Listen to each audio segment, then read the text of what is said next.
Alright, I'm live with the first stream of Elden Ring.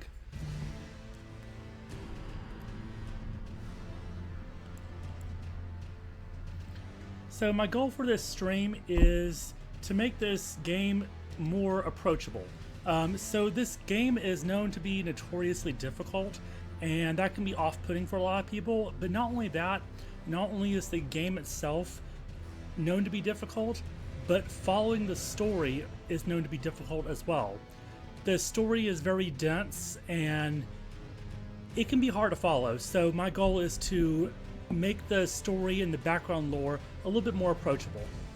So I'm going to go ahead and start a new game and we'll get started.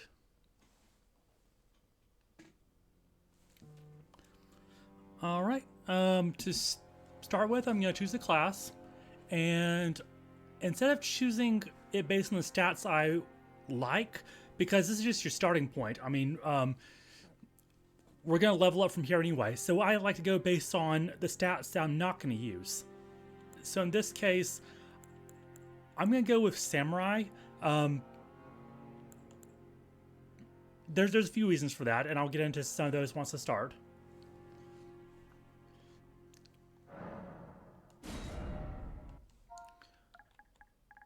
Alright, I'm gonna enter my name.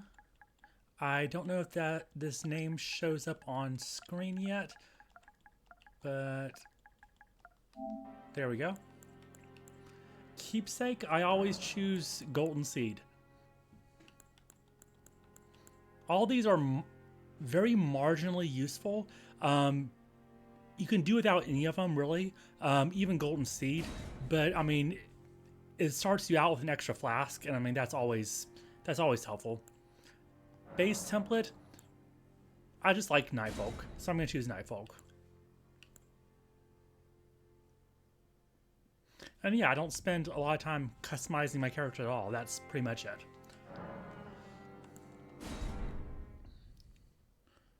All right, pretty simple loadout. It gives me a katana and a bow.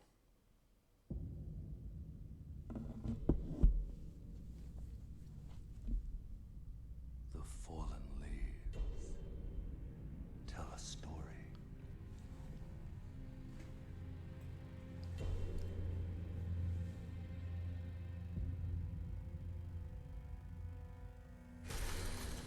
The great Elden Ring was shattered. In our home, across the fog, the lands between. The Elden Ring's not actually a real physical ring, but we'll get into that later.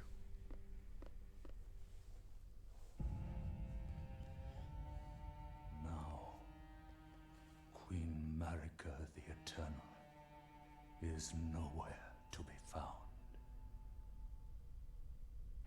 And in the night of the Black Knives, Godwyn the Golden was first to Very reminiscent of Julius Caesar's assassination. soon. Marika's offspring, demigods all, claimed the shards of the Elden Ring.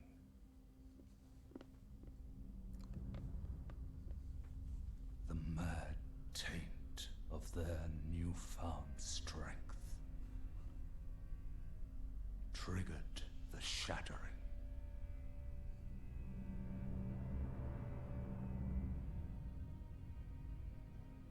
A war from which no lord arose. A war leading to abandonment by the greater will.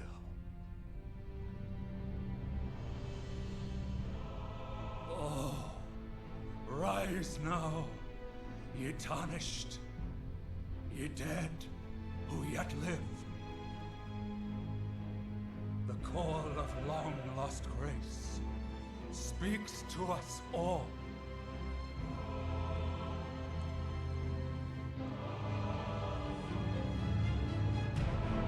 Horalu, chieftain of the Badlands. The ever-brilliant Gold Mask. Fear, the deathbed companion.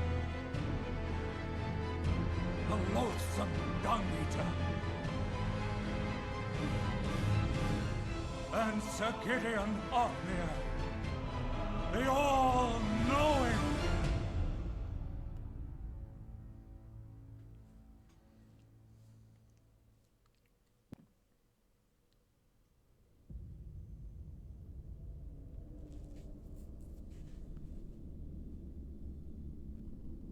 And one other, whom grace would again bless.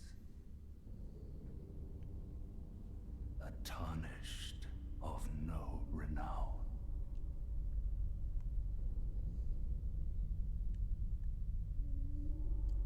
Cross the fog to the lands between, to stand before the Elden Ring and become the Elden Lord.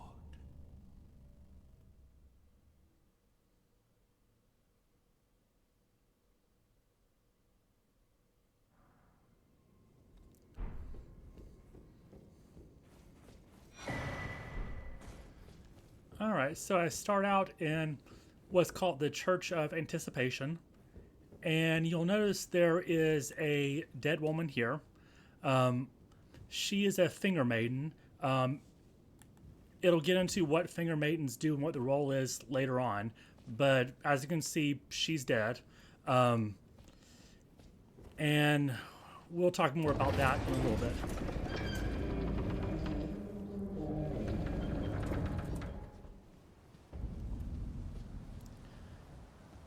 But basically, finger maidens are supposed to channel these things called runes into power to strengthen Tarnished, which is what my character is, a Tarnished. So without a living maiden, I have no means of doing that, of becoming stronger through acquiring runes. So that puts me in a disadvantaged position here. This statue up here is Queen Marika. She is sort of the ruler of this, ruler in name only, pretty much, of this land. There's too much fog in the way right now, but this is Stormvale Castle. We'll be going there later.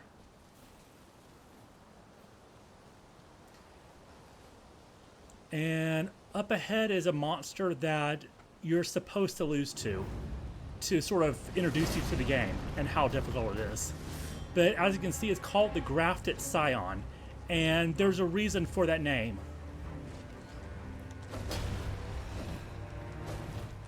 Yeah, it's a tough thing.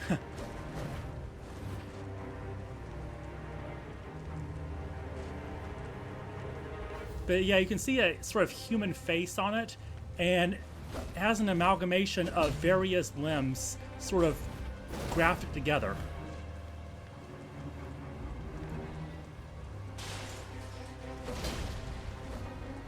And I've beaten this thing first times a few times before, but never with the samurai, only with when I've started the game as a confessor. So let's see how this goes. Probably not well, because I don't have a way of getting past its defenses. Yeah. Its reach is too long.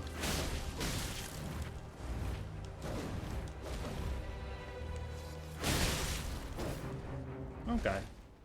So that goes about as well as you expect. So in grafting, it's an arboreal term. You know, it refers to grafting part of a tree onto the root base, to the rootstock of another tree.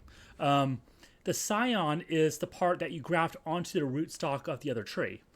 The fact that they're using arboreal terms instead of your traditional fantasy term like a chimera, that's intentional. And a lot of this game's stuff is very tree themed intentionally.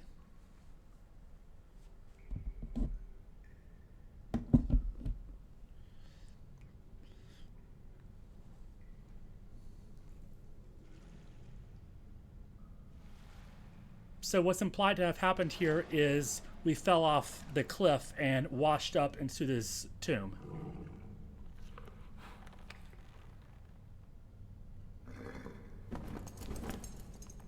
And as you can tell from the fact that this horse has horns, it's not an ordinary horse. Fortune is on his side. We found him here, after all.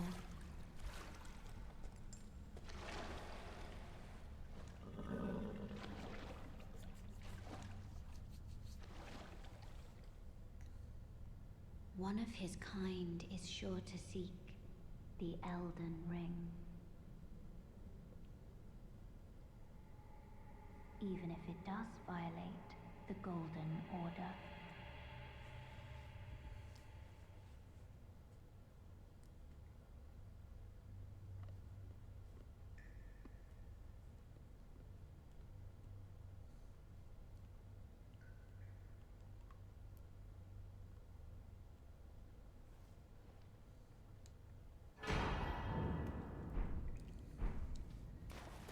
All right.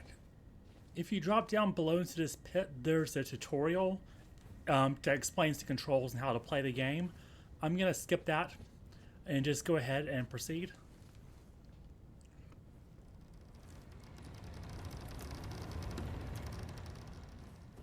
So we're in a massive tomb right now, and later on I'll come back and explore a little bit more of what's inside of here.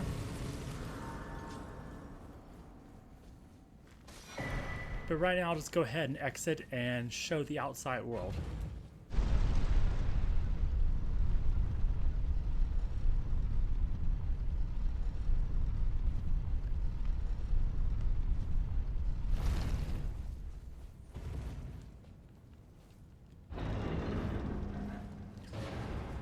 The fact that these flames are white, this is called ghost flame, and you see this a lot in tombs.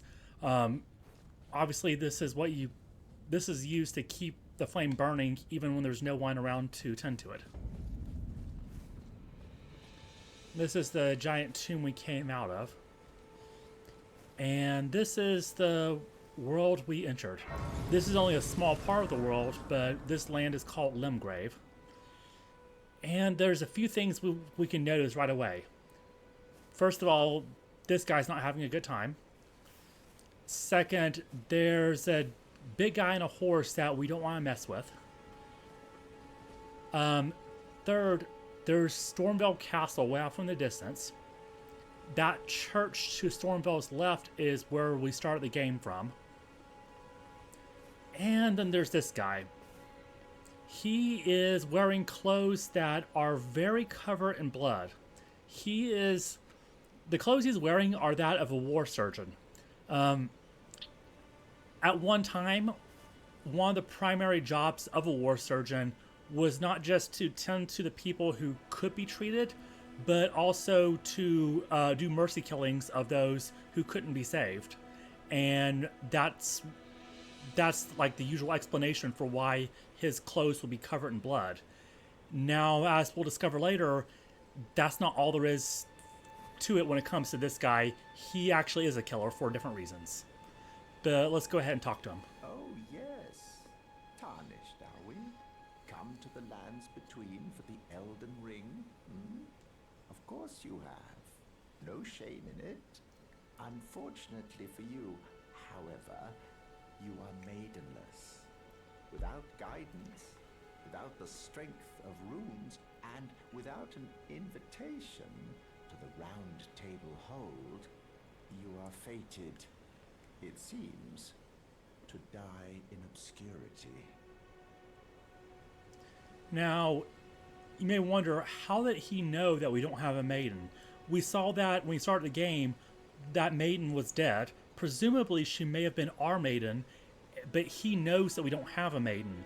And he's standing here in front of the tomb we just emerged from, and he's covered in blood.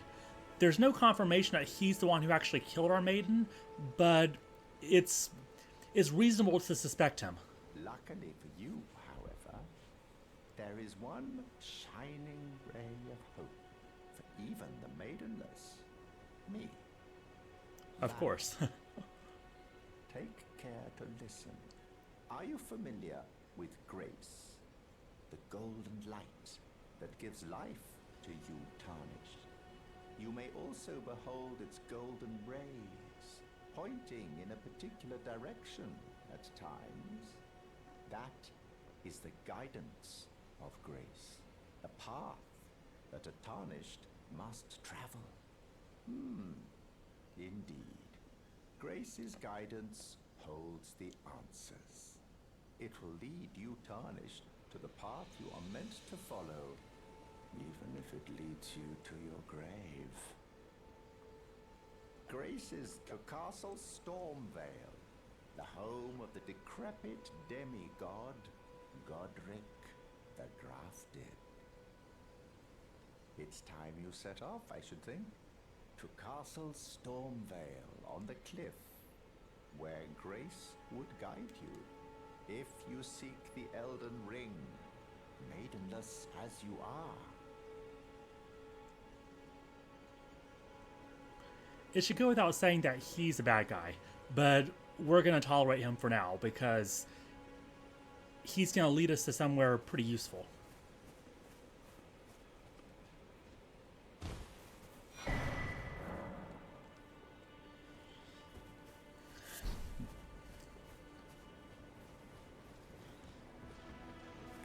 This guy is meant to be tempting to new players who don't know what they're getting themselves into.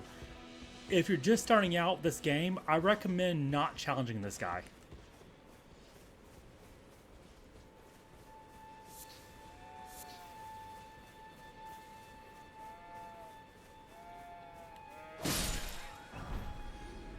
These ruins are things you'll see all over the game world.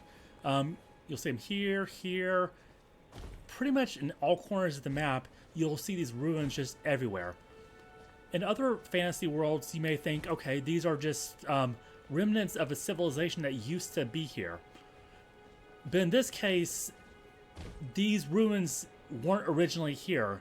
They actually fell from the sky, and we'll find out more about that place later on, much later on, actually.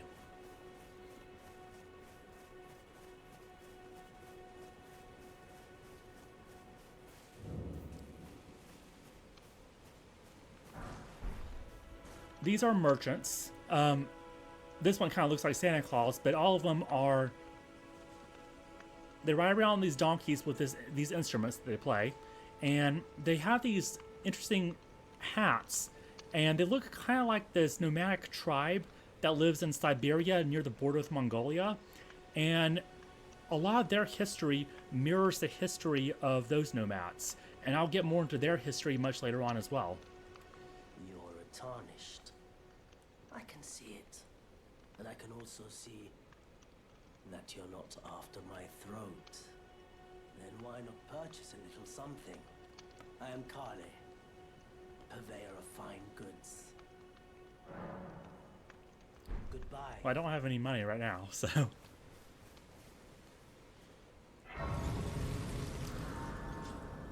And so there's a reason I chose the samurai class as opposed to all the others. And the main reason is because this sword has a passive effect of blood loss buildup. And in a bit, when I find this giant dragon, I'll explain why blood loss buildup is so extremely useful.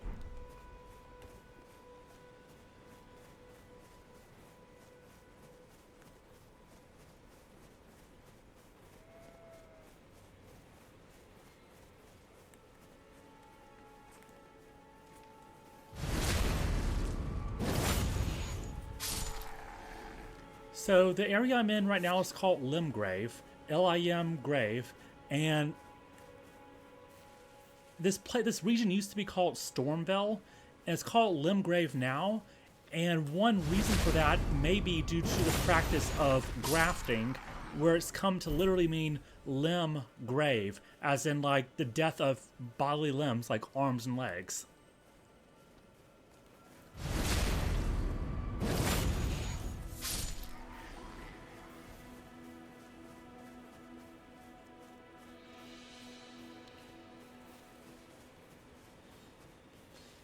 And this gigantic glowing tree is the Erd tree, and this is like the center of the religious and social order of the lands between is this giant glowing tree, and there's going to be a lot of information and lore about that. Ah, this guy saw me. Okay, not a problem.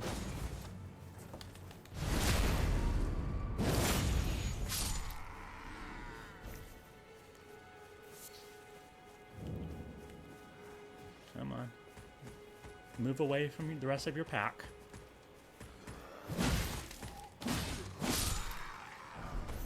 Alright. Now for the wolf. Come on.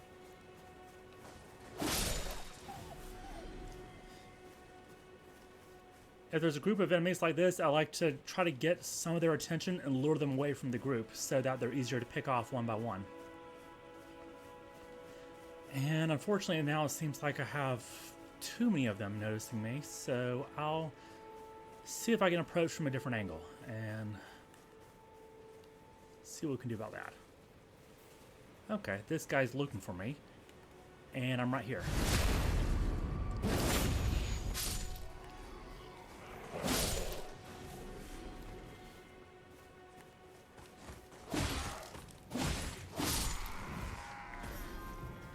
I was hoping not to get attention from the big armored guy, because he's at this level, he's kind of a challenge. Yeah, I have a pretty big swarm of them. So let me just do plan B, which is run away. And there's something I want down there, so I'm just gonna...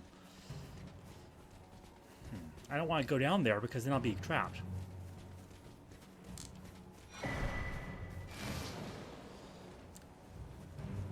Okay.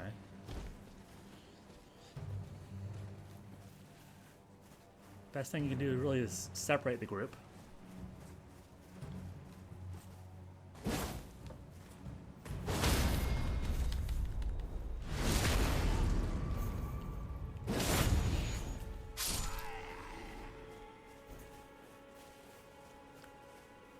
Looking for me?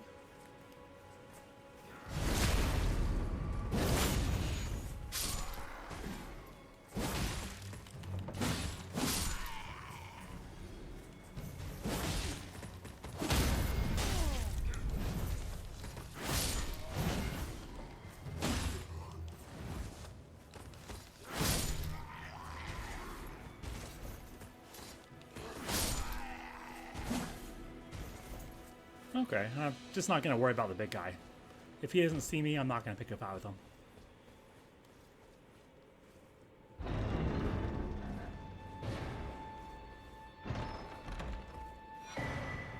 Okay, and the reason I want to come down here is this whetstone knife. So right now my katana has the ability attached to it called unsheath. Well, this whetstone knife allows you to attach other abilities to your weapon. So, for most weapons, it's going to be pretty useful.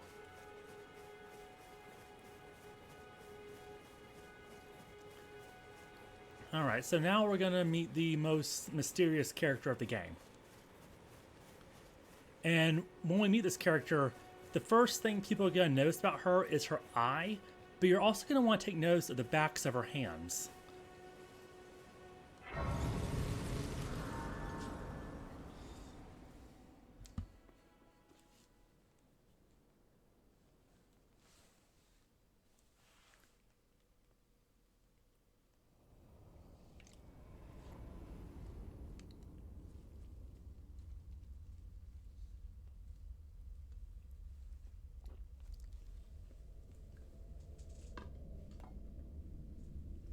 Greetings, traveler from beyond the fog. I am Melina.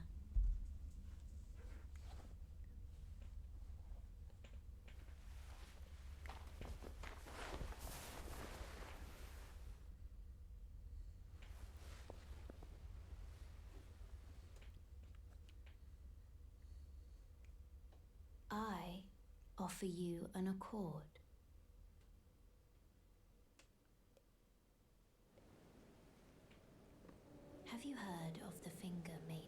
Yeah, mine's dead. They serve the Two Fingers, offering guidance and aid to the Tarnished. But you, I am afraid, are maidenless. I can play the role of maiden, turning runes into strength to aid you in your search for the Elden Ring. You need only take me with you to the foot of the Erd Tree. Then it's settled. Summon me by grace to turn runes into strength. Ah, another matter. I bequeath to you this ring. Use it to traverse great distances. It will summon a spectral steed named Torrent. Torrent has chosen you. Treat him with respect. Okay, I started a game with a golden seed, so I'll go ahead and upgrade my flask now. And I think I've defeated enough of those enemies to where I can level up. With me. Your thoughts, your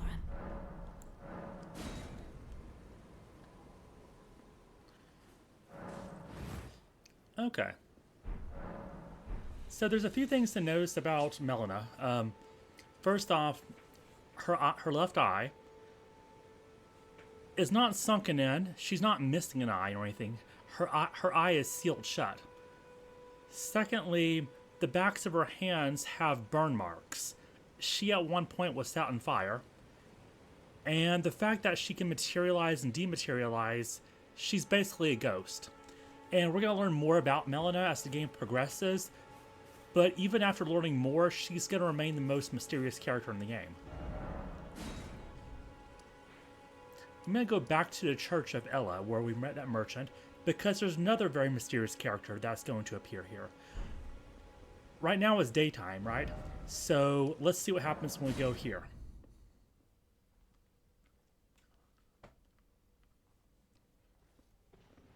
This way, Tarnished. May I have a word? It's suddenly nighttime. We see the giant moon up ahead. And there's purple mist everywhere, and the merchant is asleep. As the game will later make clear, purple mist is associated with sleep. Specifically, this person named Saint Trina, who's associated with sleep. So yeah, it's likely that this person put the merchant to sleep so she could talk to us. A pleasure to meet thee, Tarnished. I am the witch Renna. I'd heard tell of a Tarnished hurtling about atop a spectral steed, and upon looking into the matter, the talk I surmise is of thee. Thou art possessed of the power, no? To call forth a spectral steed named Torrent. Notice her face. She has a solid face, and then a ghostly face that's sort of appearing out the side of her face. As I had hoped, I was entrusted this for thee by Torrent's former master.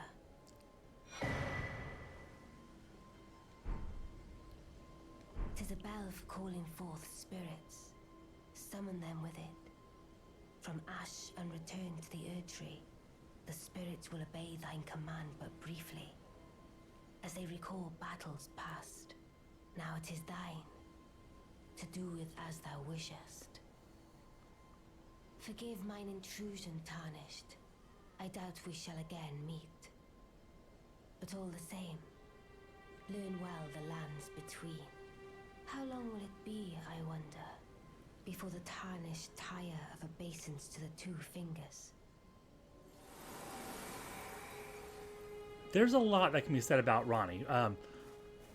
First off, she introduced herself with the name Renna. That's a lie. Her name is actually Ronnie. She's using an alias to disguise herself. Second, of course, you notice that she's well, she had four hands, and of course a spirit hanging out of the side of her face. That's an artificial body that she has. She also said that the bell that she just gave us to call forth spirits was, in fact, let me show you specifically.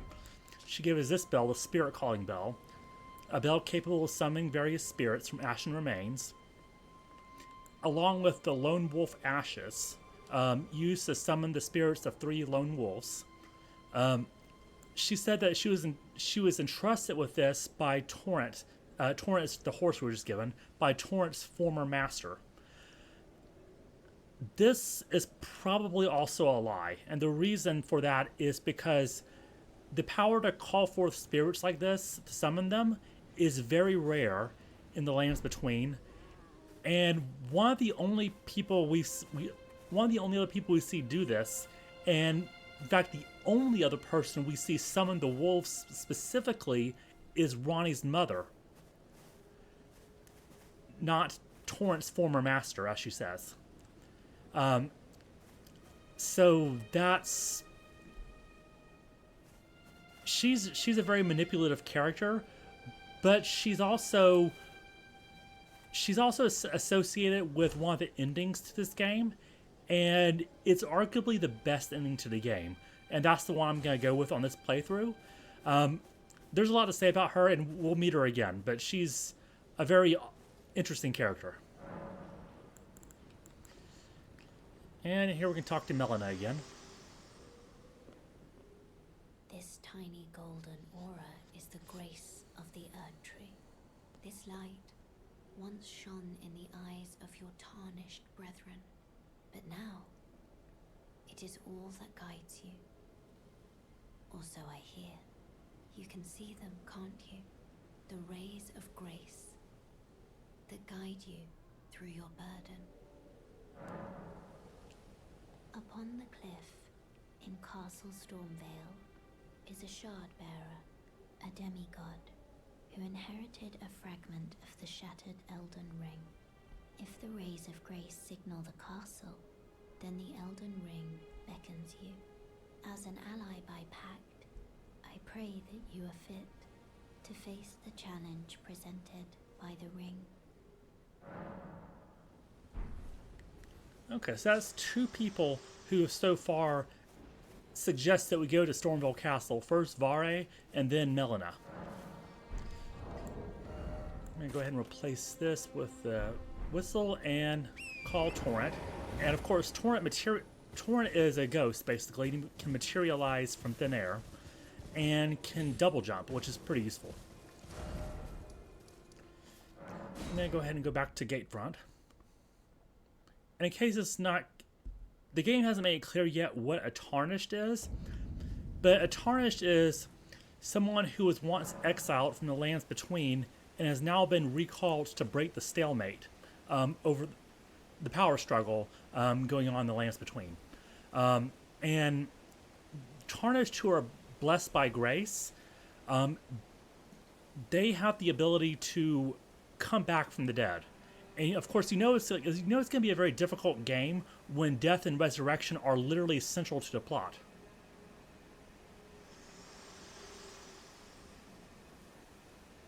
Me? I'm searching for my purpose, given to me by my mother inside the Earth Tree, long ago, for the reason that I yet live, burned and bodiless. So her saying that she's burned and bodiless is I've acted the finger maiden. the first confirmation she gives that she's kind of a ghost. I am no maiden. My purpose was long ago lost.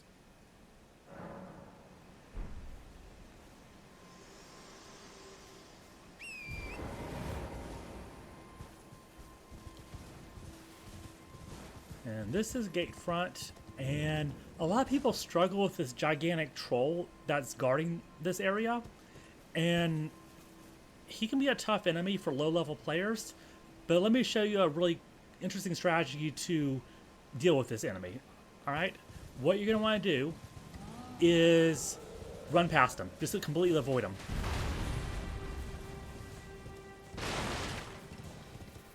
And that's one thing some people who are used to more linear games like Dark Souls don't realize you can do in an open world game like Elden Ring is just run away.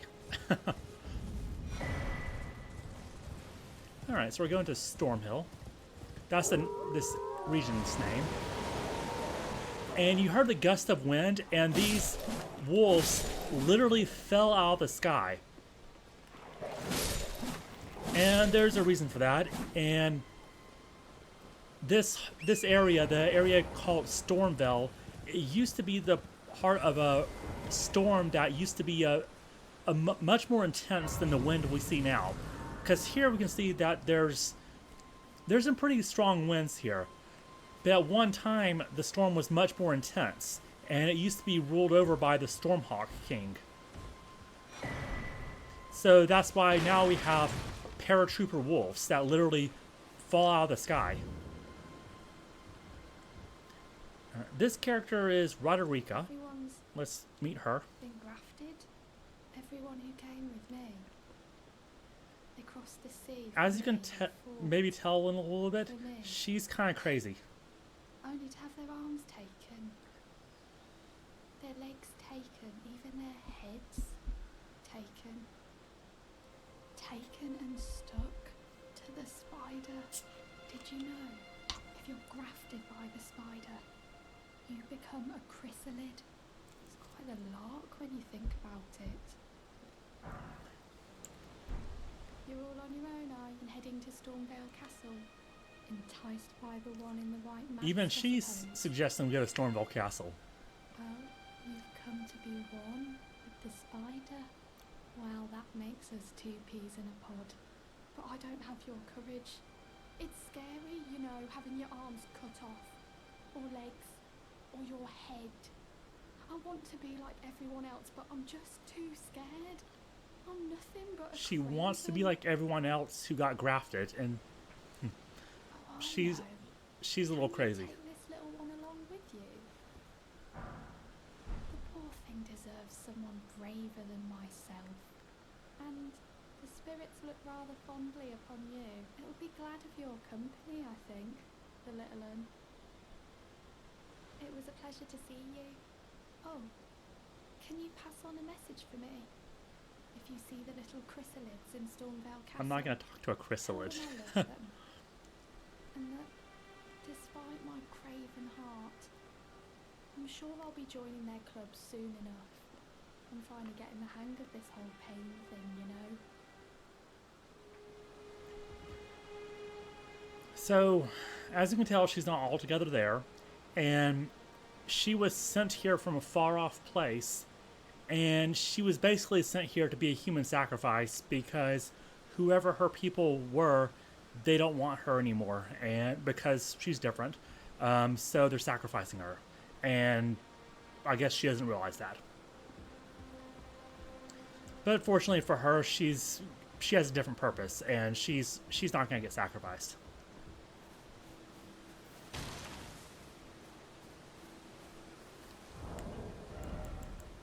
Now, when it comes to these spirits, she just gave us a jellyfish to summon. Floating spirit that illuminates its surroundings, prone to tears, this jellyfish girl searches for a distant home, will bravely spew poison at foes on her summoner's behalf. It seems her name is Aurelia. Aurelia has a sister who we'll meet much later on. But the use of spirit ashes are kind of controversial because people say it makes the game too easy. I'm not going to use spirit ashes this playthrough, but just this once I'll demonstrate how they work. And I'll demonstrate it on this tough guy. So when you see this tombstone icon to the left of the screen, it'll let you summon the ashes. So I'll summon the wolves.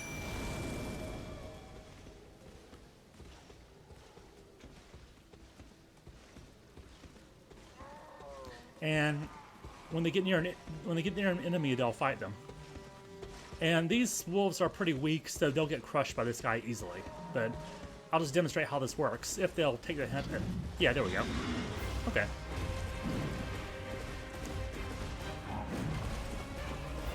So now I gotta survive until these wolves do their thing.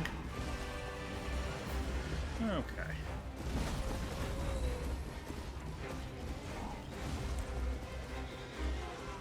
Yeah, these, they're not gonna do much.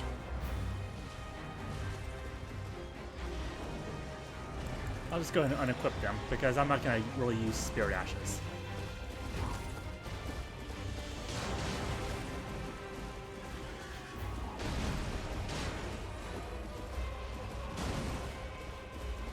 See, one of them's almost dead. I believe it's a translation error. They call them lone wolves, and of course lone wolf is a colloquial term, but even still, the lone part is kind of important, and you can't really be a lone wolf if there's 3 of you. But again, you know, this game was originally in Japanese, and obviously translation issues happen. Got 2 wolves down, and there's a 3rd one. So yeah, they didn't accomplish much.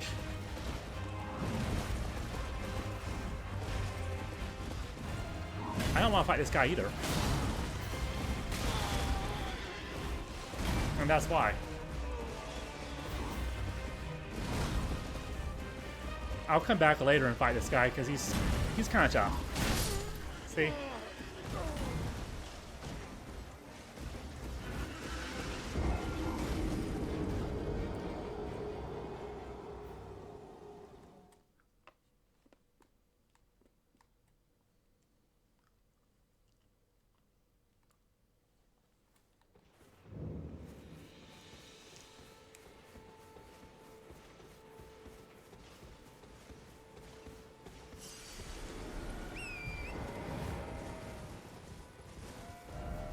Alright, so let's go back to Stormhill Shack.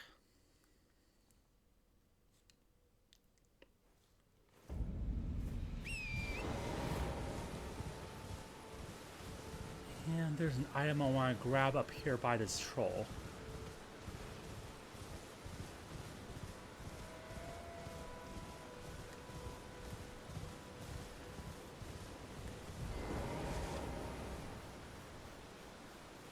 Okay.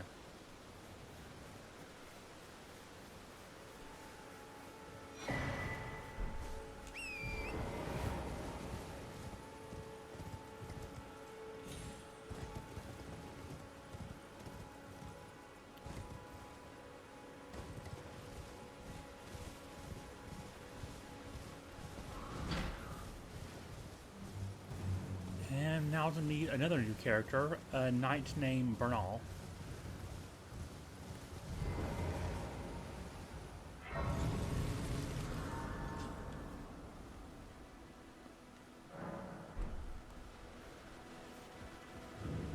Not seen you before. Name's Bernard. Tarnished, just like you. His armor is interesting, is decorated with imagery of beasts. To take up the fight, despite the collapse. Honest to a fault, I see. Such thoughts won't behoove you as a Tarnished, but there's nothing wrong with that. Any interest in bearing the torch of my battle arts?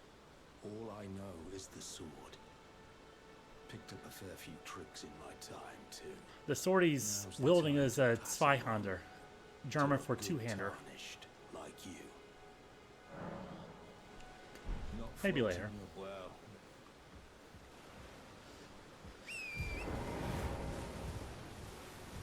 For now, though, I'm on my way to an underground city.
this is a warrior jar.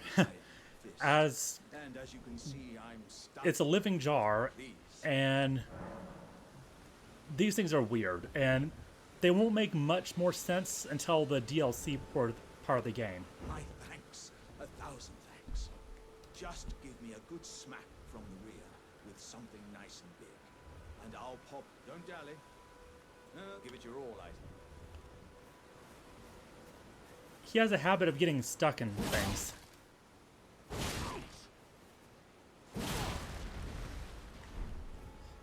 He's a fan favorite character, but he's also kind of a cannibal. A lot of people don't know that. Well, I thank. Once again, I journey to the east, where I intend to further my education in the ways of war. And beyond these lands lie the scarlet, rot-blighted Caelid wilds. And upon their southern edge is Redmane Castle, in which a festival of combat is being held. I'd heard whispers of such festivities before. Doesn't the notion set your breast aflutter? So he's a warrior, and he gets stronger by eating the innards of other warriors.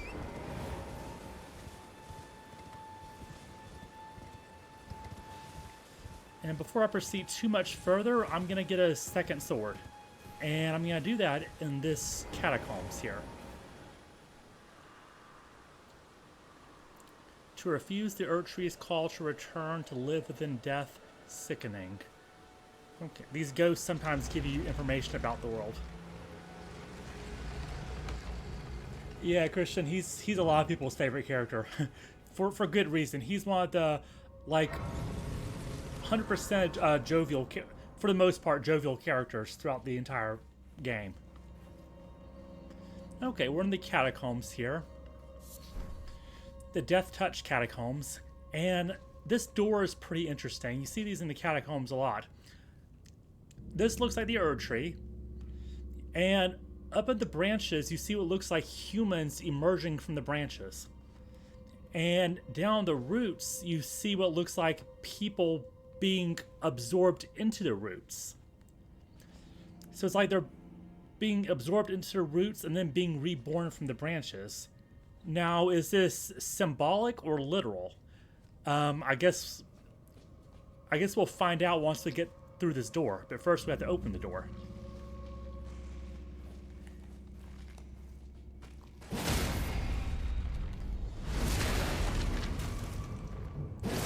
These skeletons are an interesting enemy because they come back if you don't finish them off.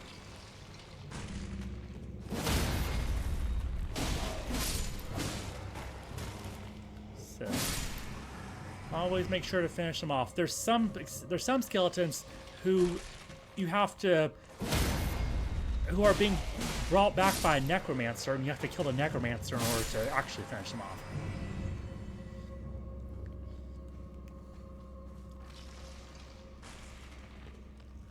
I like to take them out one at a time so they don't get swarmed.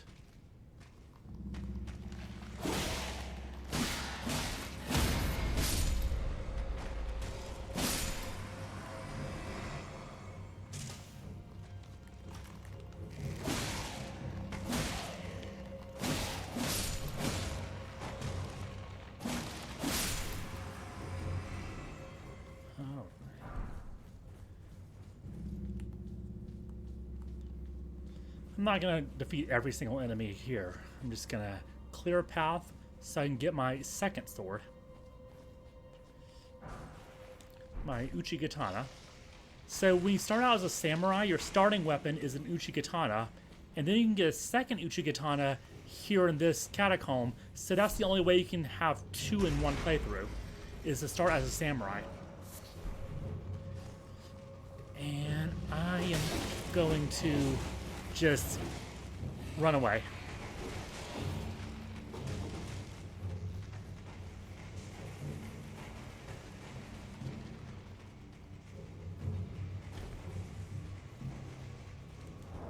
While I'm running, I'll just go ahead and equip that.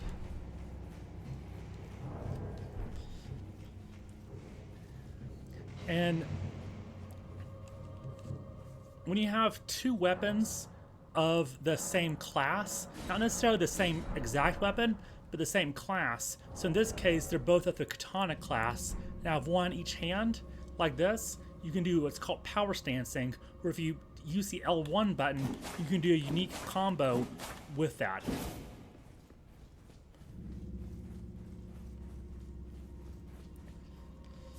This thing I just picked up, root resin, has an interesting item description here. Resin secreted from the roots of the great tree. The roots of the great tree were once linked to those of the Earth tree, or so they say, and it's for this reason catacombs are built around great tree roots. So there's no great tree still in the lands between. You just see the Earth tree.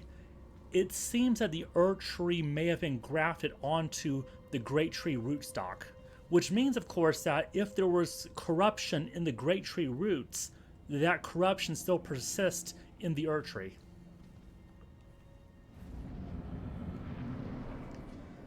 So this is one of the Black Knife Assassins, and as you can tell with how slowly he's getting up, and the fact that his health is already like at 60% or whatever, he's wounded. See how slow he's moving? Normally these can be pretty difficult foes, especially one we'll fight much later on. They can be very tough, but this one is not that bad. Well, he can still dodge out of the way apparently.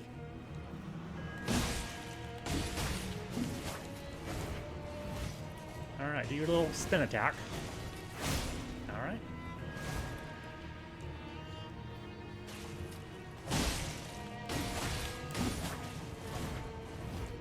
Come on.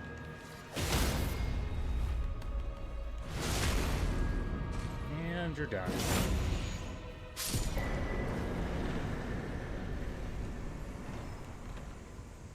Easy. Alright, so what I said before that the people being absorbed into the roots, it wasn't clear whether that was symbolic or literal. Well, as you can tell here, it's definitely literal.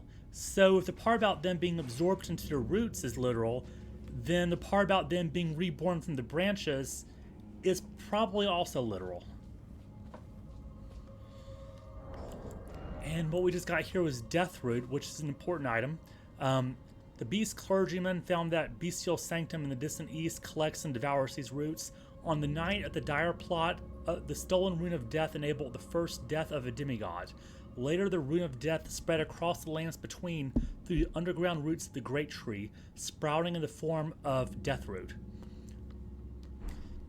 So, the first, as was mentioned in the opening sequence of the game, the first demigod to be killed was Godwin the Golden, and he was killed by these Black Knife Assassins, one of whom I just killed just now.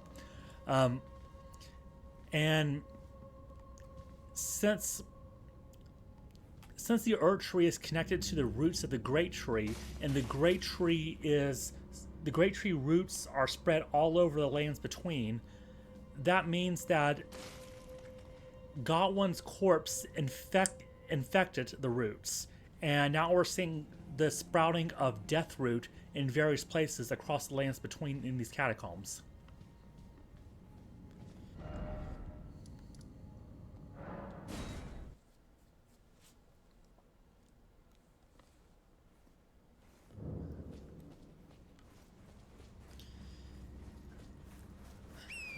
Eventually I'll be making my way to Stormvale Castle, which is based on a Norman castle in Wales. And there's a reason why it's very much based on Norman architecture. One of the central characters of this game, Godfrey, he's very much a reference to the King Arthur legends.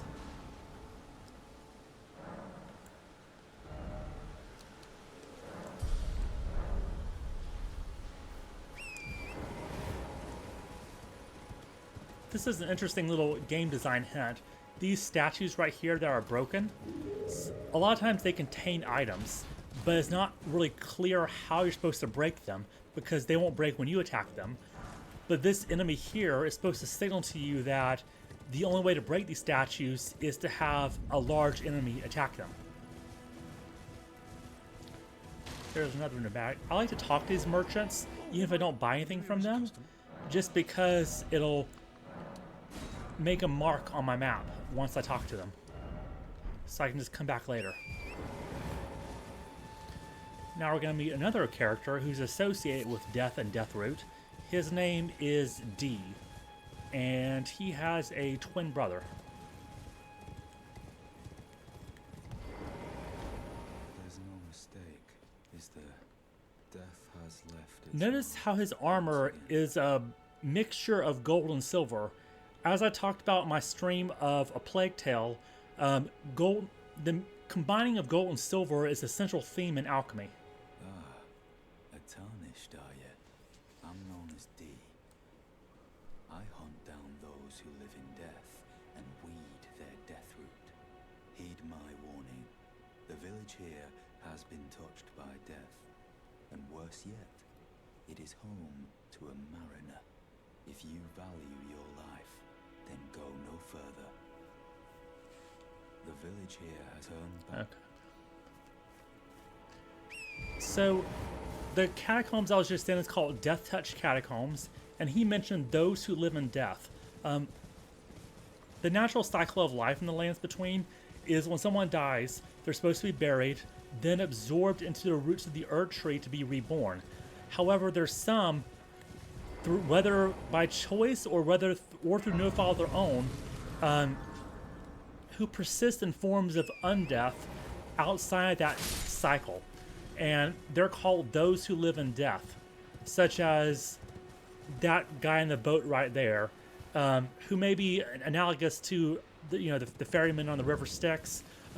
He summons the undead, such as these guys.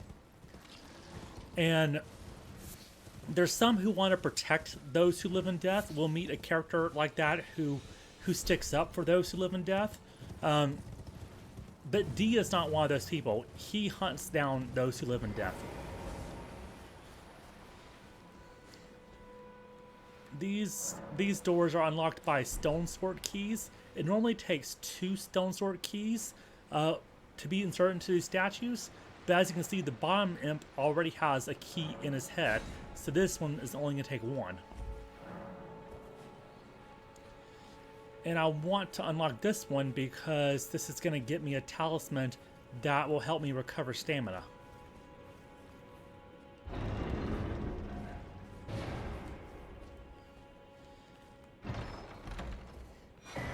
There we go. I'll just go ahead and equip that. And some people hunt animals to get parts and stuff. I always leave the turtles alone because they're just chill. And there's a joke about, I have this t-shirt that says "Behold Dog," and it has a picture of a turtle. And it's just due to the limitations of the messaging system in this game. There's no word for turtle in the messaging system. So people just leave messages near the turtles that say "Behold Dog."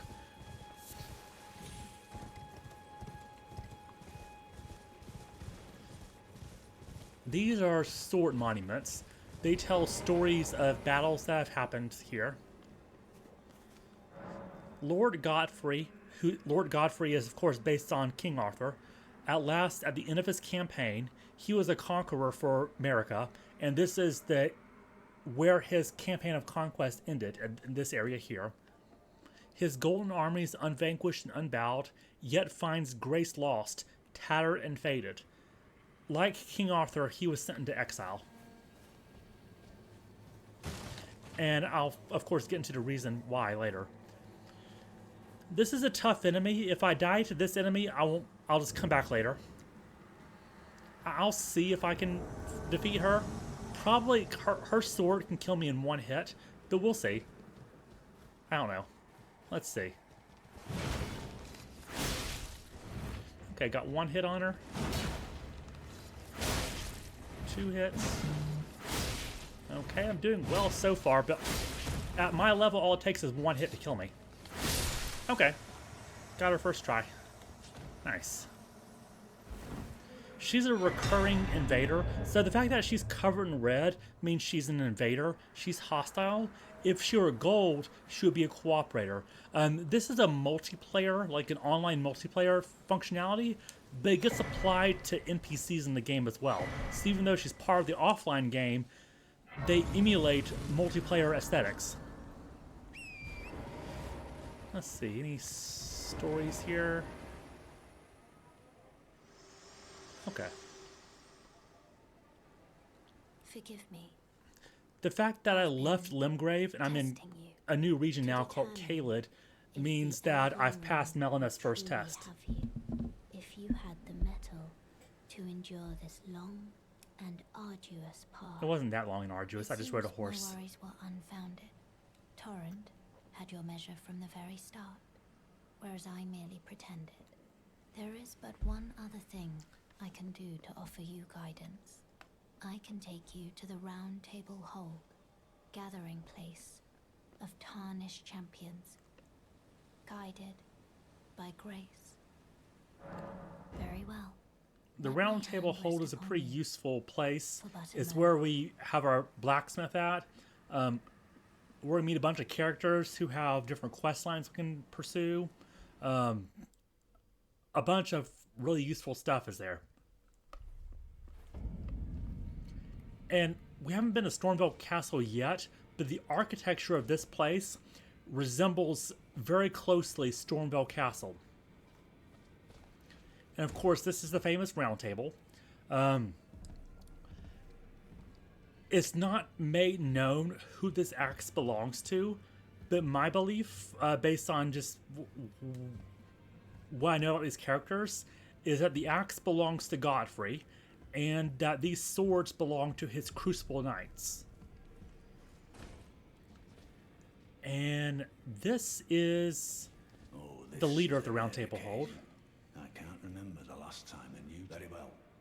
It is safe here. He may let His down name is your Gideon. guard. Allow me a word of advice. As your senior, you are a mere visitor to the Round Table. Nothing more. A house guest. Yet to earn their keep. Remember your place, newcomer. And since the point of this playthrough is to explain the story, there's an important item I need to buy from Kale to help me in this, which is a spyglass, so I can see better. Wait, well, you're... Here we go. And I guess a crafting kit will be useful too. Alright, so let me go ahead and equip that. And the Round Table Hold is, we can fast travel anywhere on the map, but the Round Table Hold is noticeably off the map completely, almost like it's in a different dimension.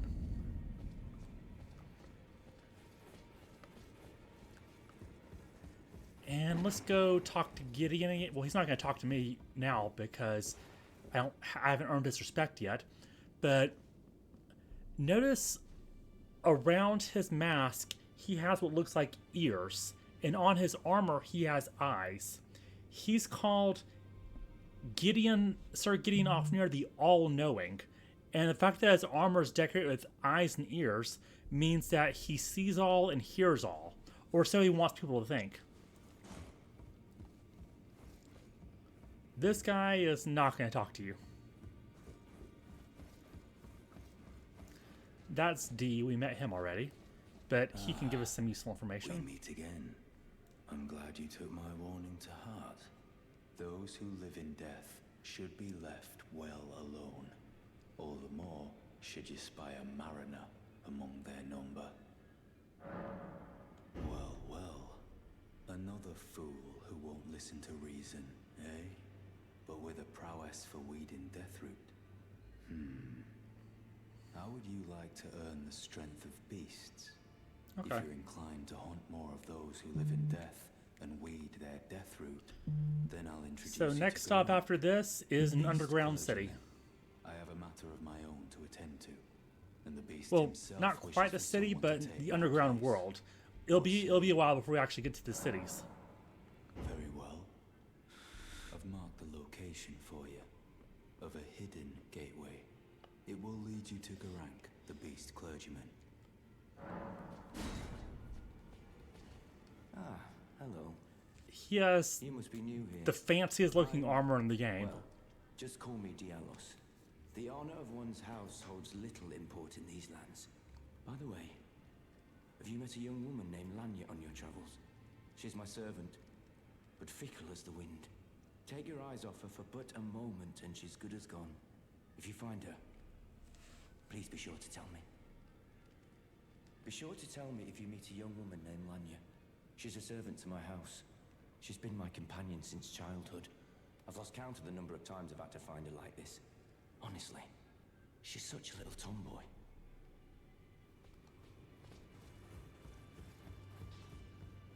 This is our blacksmith for the game. And as you can tell, he's not human. He has reptilian, actually, I say reptilian, I would say more like draconic features. He's what's called a misbegotten. You're a new face. No matter. It's all the same. Lay out your arms. Let's get smithing. I see you've noticed the chains. Nothing special. I'm a prisoner and these are my chains. I'm trapped by the hold. I'm dying, smithing for you fools. That's all there is to it. No, don't read too much into it. Well, no grudge against you. My being a prisoner is no fault of yours. Besides, I don't mind smithing. Despite my differences, the weapons get stronger all the same. Given time, technique never fails. Besides, it helps me forget. Oh yeah, are you talking The sheer like terror of I don't think barnacles is the right word, but I can't think of what else. Could be barnacles. Maybe not. This is Fia. She was in the opening sequence. I'm not going to talk to her yet just for efficiency's sake, just because it'll be more useful if I talk to her later. But, I mean, as you can tell from the fact that she's wearing a black cloak, she's associated with death.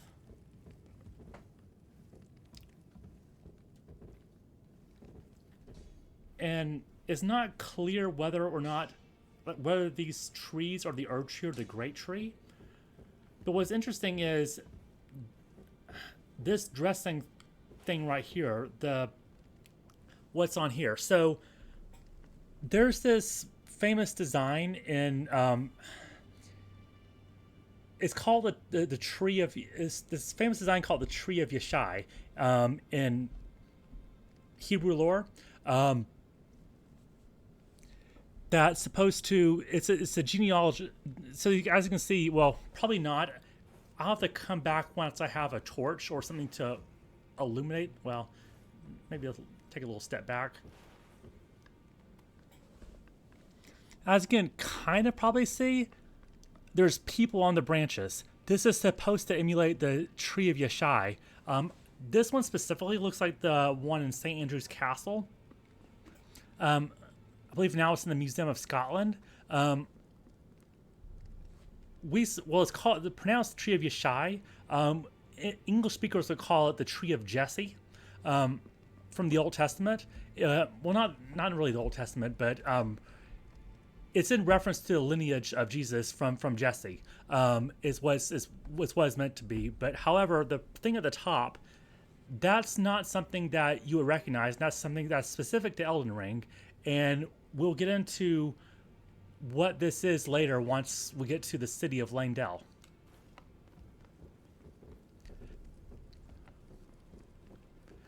But a lot of stuff in this game is very, very much centered around the Erd Tree.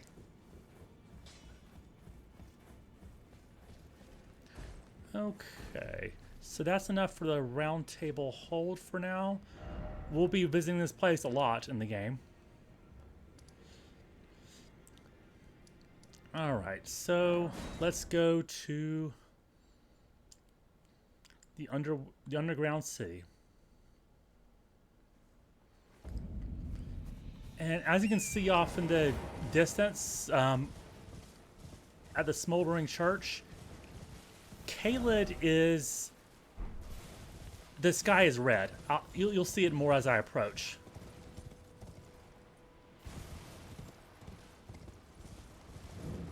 And later on, I'll get into why the sky is red. I didn't mean to trigger a boss fight, but I'll just ignore him.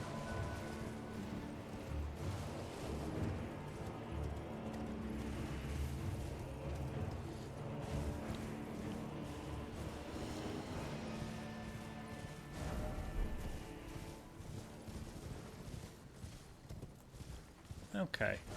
Everything east of here is kind of a wasteland, and we'll be visiting there later. But first, I'm just going to take a detour to the underground world. I grab these Trina's lilies whenever I see them because they don't respond. There's a finite number of them. They can be farmed from the jellyfish that you see, but it's a very low drop rate. So just whenever you see a St. Trina's lily, always grab it because they can be used to craft sleep pots, which I know a lot of people don't use consumable items in games, but sleep pots are one exception that you might want to use for a particular type of boss.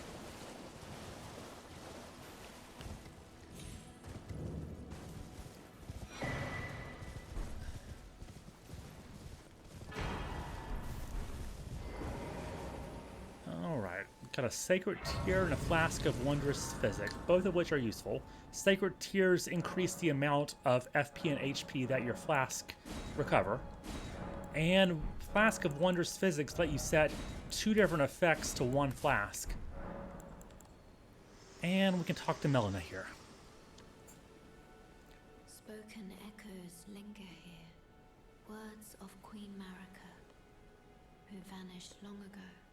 If you wish, I will share them with you. Very well. In Marika's own words, my lord, and thy warriors, I divest each of thee of thy grace. With thine eyes dimmed, ye will be driven from the lands between. Ye will wage war in a land afar, where ye will live and die. Well, perhaps that might serve you in lieu of a maiden's guidance. Not really, but okay. When she was referring to people being divested of grace and being driven out, she's referring to the Tarnished. So, my character, of course, is a Tarnished, as is everyone else at the Round Table Hold. We were all exiled, and now to break the stalemate of the power struggle in the lands between, we were invited back into the lands between, and my character was now given grace once again.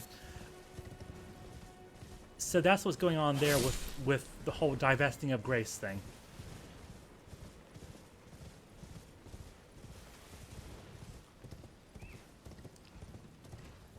There's a map fragment. I recommend not picking a fight with these bears because just look at the size of that thing.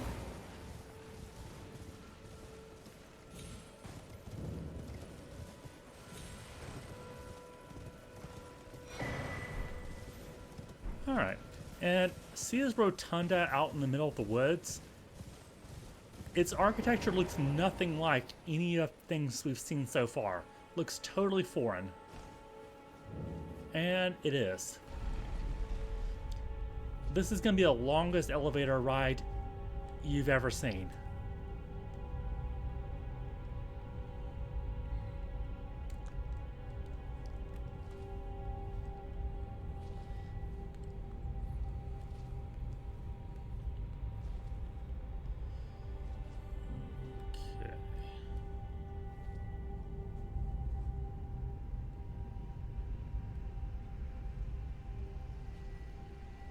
There's some interesting stuff at the bottom.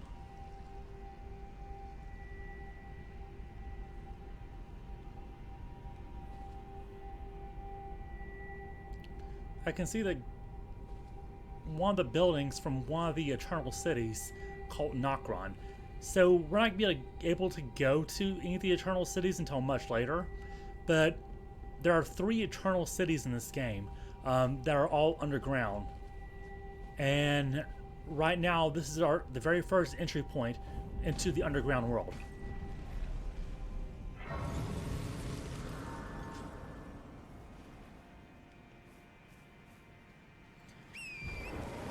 And it may look like the name of this place is called Siofra River, but it's an Irish word, so it's actually pronounced Shifra River, and it means fairy. So this is the Fairy River, and obviously these guys are not human. I believe they're called they're called claymen or something like that. I think claymen. I don't entirely remember because they're honestly not that important.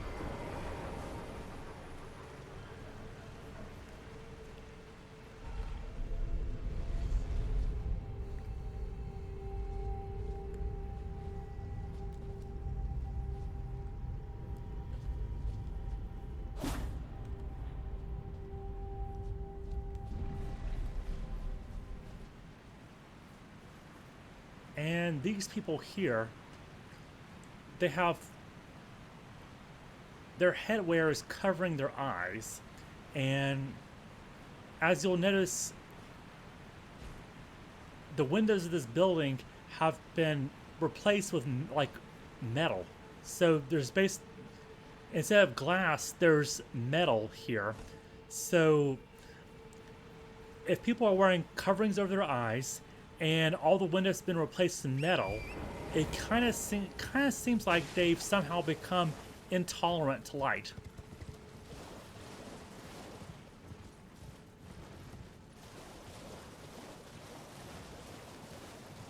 And this is the underground world, and there's a lot to see here.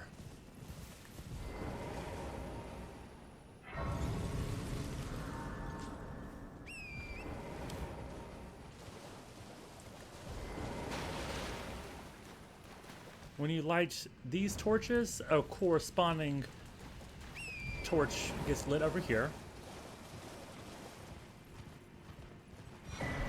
And so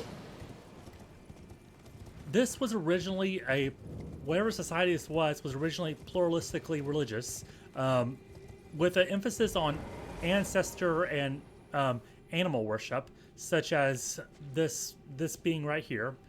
In fact, if we light all the torches, we actually get to fight this thing's spirit, which I'm not going to do that until much later, if at all. But interestingly, we can come over here. And these engravings, this is probably the best vantage point to see things here. It tells a story. So at the top, we see boats. So we have the arrival of some foreign people, and then we see trees. This is the only place, these carvings are the only place we see tree iconography at all. So we see a bunch of stuff dealing with like sun disk, not sun disk, but like calendar disc, animals, bulls, stuff like that. But no tree iconography, except for here. So it seems like people arrived by boats, introduced tree worship, and it became integrated into the society.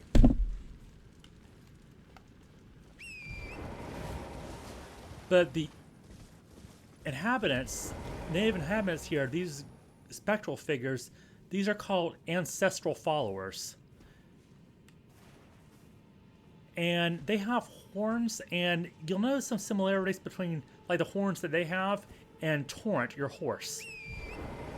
Torrent is a specter too. He's summoned, and he materializes. And if I later fight this thing, you'll see when I fight this spirit much later on, you'll see similarities between that ancestor spirit and Torrent.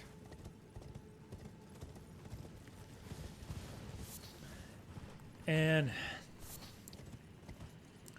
there's 3 eternal cities, as I mentioned, and there's similarities between the eternal cities and real-world cities in the Roman Empire. For one, this looks like the Acropolis in Greece. This right here, this actually is not part of any of the Eternal Cities. This is Mogwin Palace. This is a place where with one of the toughest bosses in the game, and this is also, this little ledge here is the entry point into the DLC for the game.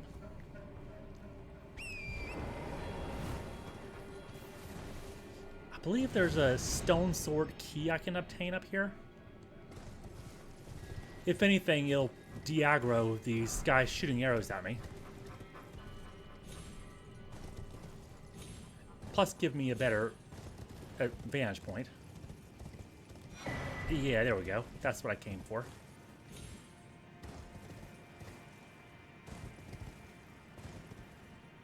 Okay.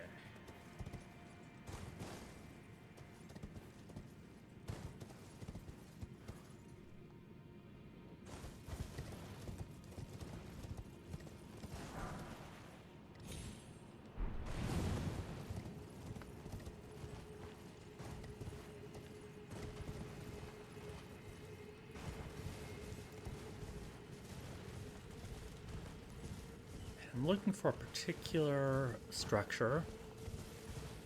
There we go, and hopefully the sniper on there doesn't shoot me. And there he goes. And I'll just go past him. Actually, I think there's something up here I can grab. Yeah, that's what I was looking for.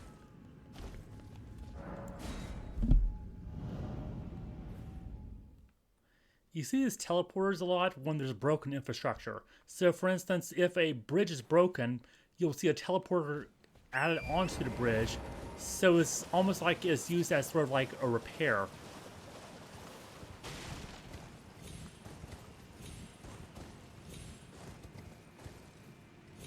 These statues here, you'll see these statues a lot in the underground world. Normally, though, the statues have their heads intact, and when the head's intact, it's a bearded man who's wearing a hood, and he's kind of scrawny. And there's a few things to see. He always has a tablet at his feet and a tablet clutched in his arms. The tablet at his feet, it has some very faint carvings. There's a little disc with a triangle pointing on there, with some small circular indentations around the periphery, and a little V-shaped indentation. It's hard to see in this example, but we won't see other examples until much later on. This is actually a real-world reference. So there's something called the Imago Mundi, which is an ancient Babylonian map of the world. That's what this is. If you Google Imago Mundi, I-M-A-G-O, Mundi, M-U-N-D-I, it looks like this. Babylon's map of the world, what they saw as the world at their time, because their view of the world at the time was very small. That little V shape, that represents the Tigris and Euphrates rivers, which were crucially important to Babylon. Notice that we're on a river right here, the Shifra River. It's an underground river, but it's a river. There's a second underground river that also sort of forms a V shape with the Shifra River. It's called the Ainzel River. So we'll discover the Ainzel River later, but the Shifra River and the Ainzel River form a V shape like this. So this is almost like, it follows a similar pattern to Babylon. And up top, when we look at the tablet that he's clutching, it has a tree pattern. So there's different interpretations that can be derived from this. And one interpretation is that this is someone, we don't know his story, but this is may have been someone who cast aside the old world in favor of this new order centered around the Earth Tree. But the reason I'm not totally convinced by that explanation is why don't we really see this above ground? We do see some examples above ground, but it's clear that it's in a location that's connected to the underground cities. But we don't see this in the capital city, for instance. We don't really see this figure represented in the main religious center of the Lands Between.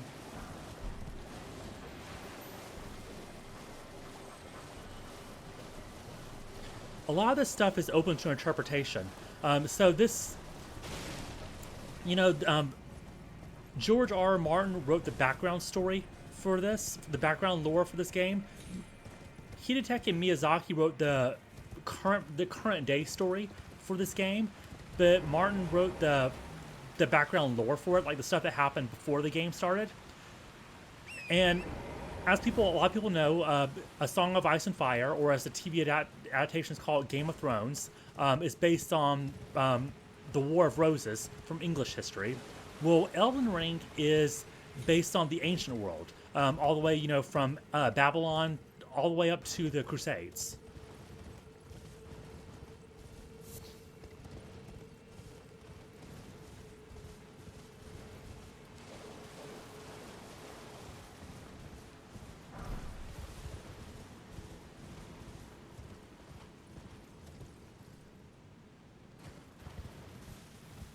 There we go, a golden seed.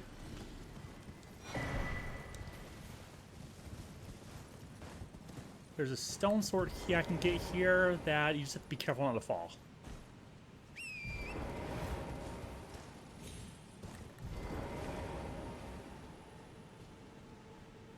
Be very careful not to fall.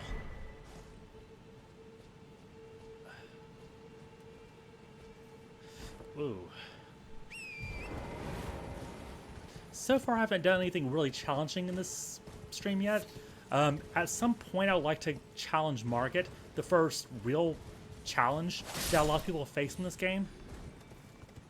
But I don't know. Maybe I'll get to him. Maybe I won't. Okay, let's see here. There's an elevator I can take upwards.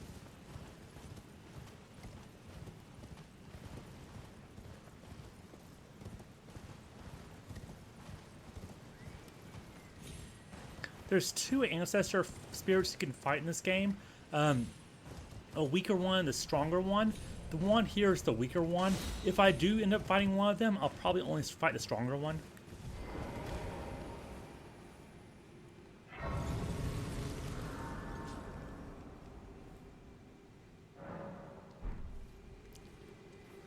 At my current level, you really don't want to get shot by these archers because they can kill you in one hit.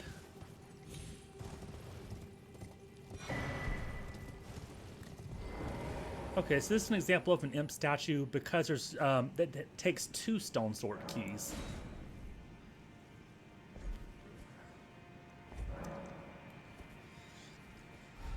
And this will take me to Caelid. And we'll get into why Caelid looks the way it does.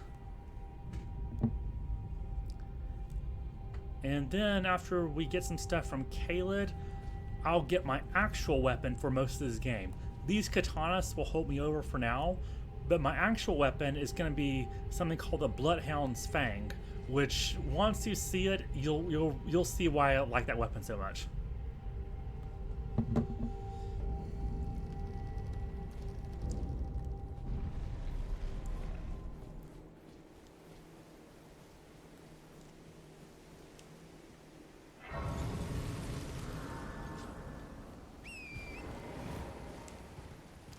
Now, Caelid is considered a very high-level area, especially when I get to Dragon Barrow. Dragon Barrow region has like some of the highest level scaling in the game, where enemies can basically one-shot you. So you have to be very careful, especially at this state. Yeah, this bear is not going to be... I definitely want to avoid the bear.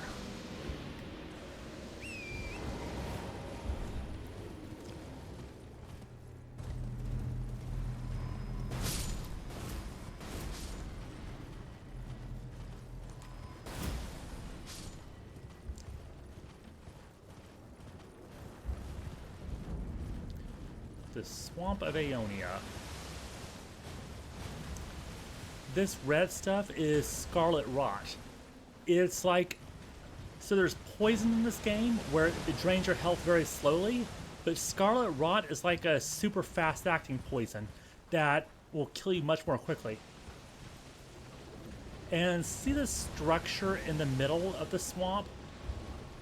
We'll get a better vantage point of it, but this structure has a lot of historical significance to the region. Is not natural. Let's just put it that way.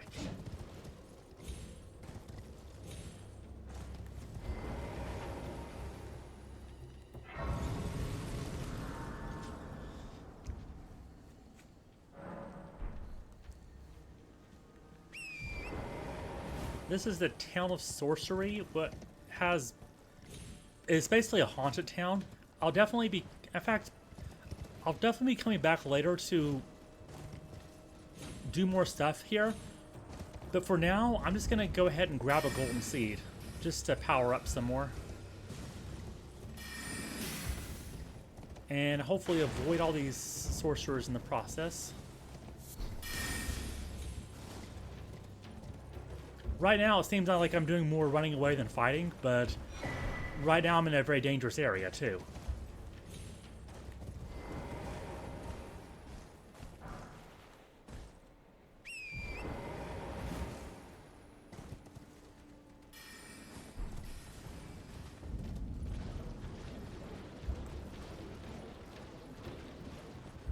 And as you can see from these red platelets everywhere, this place is pretty heavily infested with rot.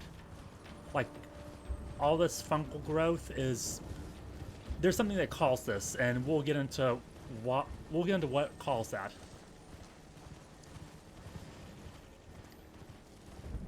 But Caelid is not supposed to look like this normally.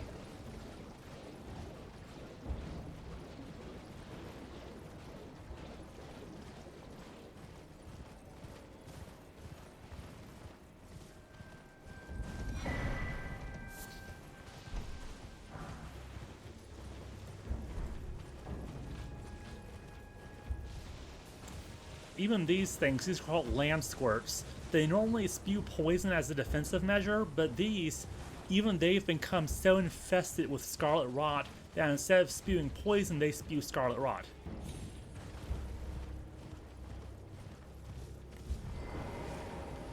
It's also mutated the creatures here too.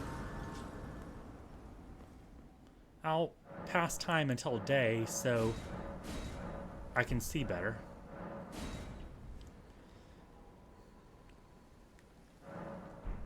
Okay. Notice how in the daytime we see that the sky is red.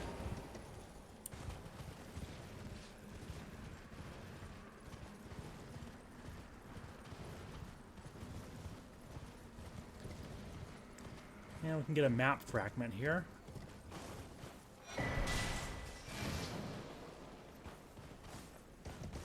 These birds you do not want to mess with.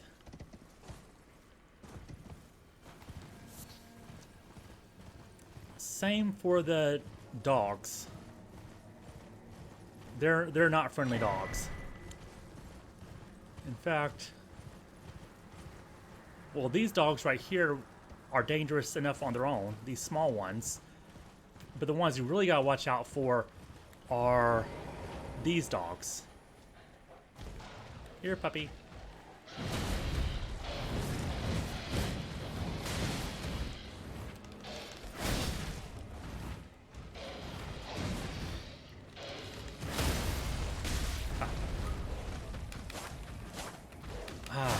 His head is too far up for me to grab.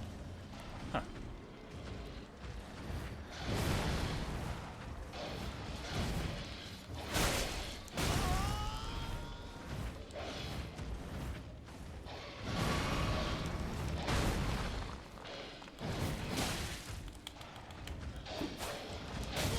Out of stamina.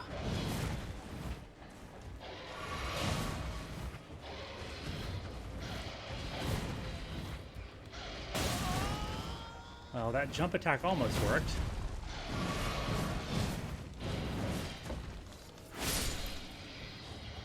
Okay, so basically, not a friendly breed.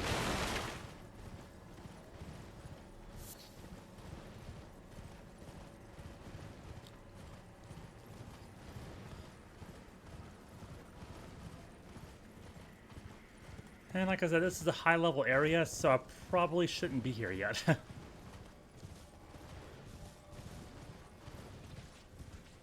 One character we're going to meet later actually managed to domesticate one of those giant dogs and actually has a collar on him.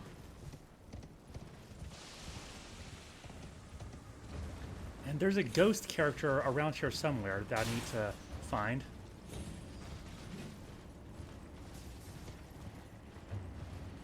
He's along the shoreline, I know that.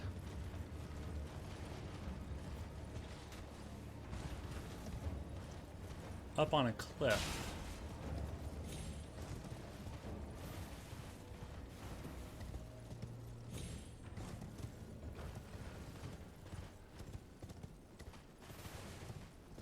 And then we'll head to... Let's see, do I want to head... Yeah, I guess I should head to Dragon Barrow next. And as you can tell from the name Dragon Barrow, there's going to be some dragons.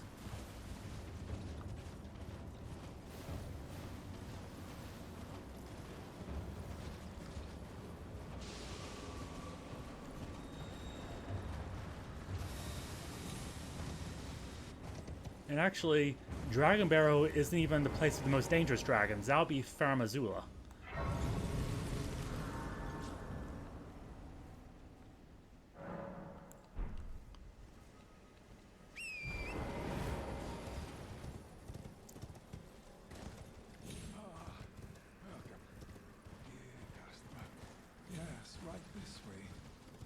Notice how these merchants are always out in the middle of nowhere, and yet they're surprised they don't have a lot of customers. There's a reason that they're so isolated. That's because the merchants are part of a persecuted tribe. And again, this mirrors real-world history. And this monument gets into why Caelid looks the way it does. Radahn and the Battle of Aeonia, Radahn and Melania locked in stalemate. Then the Scarlet Rot blooms. So Radahn and Melania are both demigods. They're the two strongest, and they follow each other. And Melania is called the Goddess of Rot. And when they follow each other to a standstill. And in order to defeat Radahn, she used her Rot ability and basically caused an explosion of Scarlet Rot that it took the form of like a flower blossoming. She basically set off a dirty bomb that basically nuked the entire region of Caelid and turned the sky permanently red. And what you're seeing there in front of you, that flower type thing, that was the site of the attack. So that's ground zero. So yeah, she basically set off a nuke in Caelid, and that's why it is the way it is. Now, I don't think that she intended to cause this much devastation, because this may have been the first time that she's done that, so she may not have been aware of just how much death and destruction it would cause. But yeah, she's the one who did that.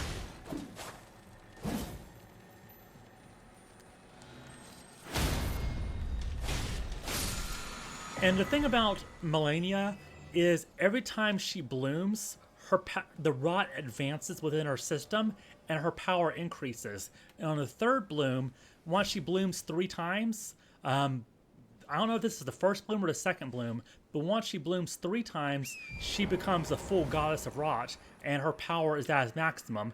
And of course, when we fight her later on, her power is going to be at her maximum. So I'm not looking forward to that.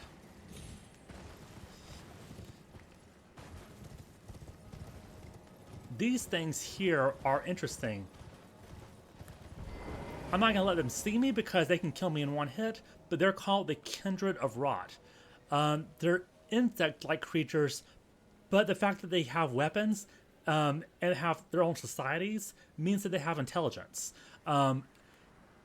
So one of the central themes here when it comes to rot is the cycle of decay and rebirth. So when life dies and decays, new life begins from that decay. So the Kindred of Rot is an example of new life originating from decay. Okay, so we've unlocked a pretty good amount of Kaled. So now let's head to Dragon Barrow.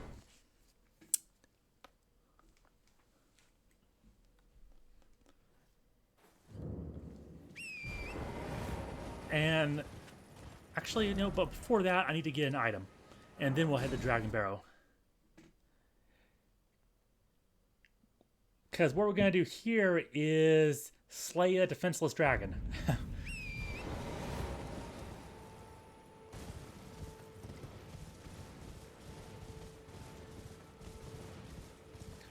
What we're really doing is putting it out of his misery because it's heavily afflicted by Scarlet Rot, and it can't move.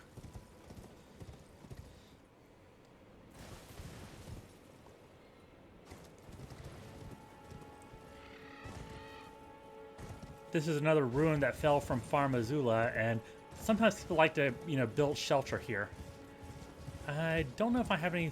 I have a little bit of money. Let's see if I can spend something.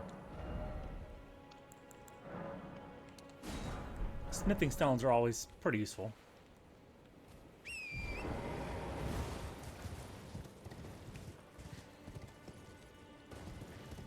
Okay.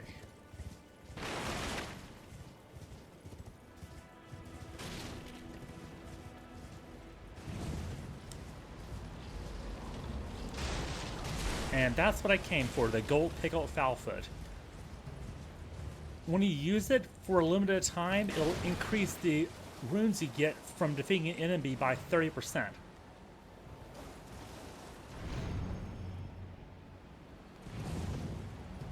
You see these structures here? Later on we'll visit the Divine Towers, and we'll see more of what, you know, the Divine Towers are strongly associated with a meteorite impact.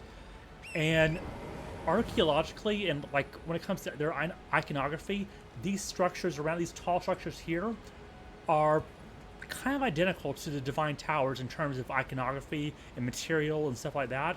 So I believe they're built around the same time and by the same civilization that predates this civilization.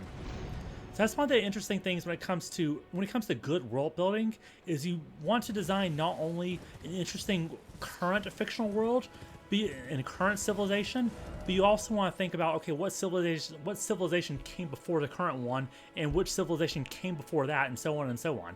And I think they did a good job with this game of thinking all the way back in time, what civilizations preceded what civilizations, and what that looks like when it comes to like the iconography left behind, when it comes to like archaeology, stuff like that.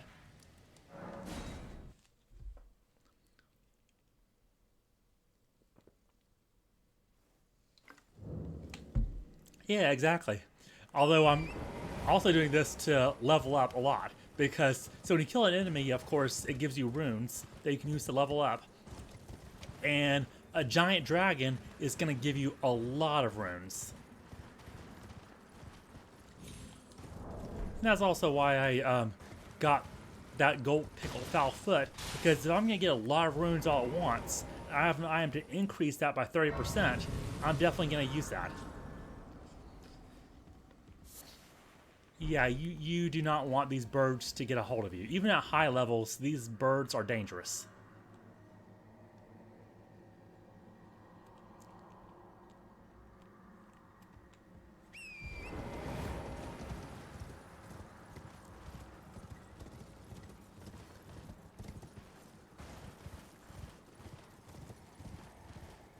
And as we get closer to the Erd Tree, so anywhere in the world, the game world is huge, but anywhere in the world, you're gonna see the Erd Tree because of how big it is. In fact, there technically is a sun in this game. The sun exists here, but you probably won't notice the sun just because of how much more noticeable the Erd Tree is by comparison. But as we get closer, you'll start noticing some weird stuff about the Erdtree.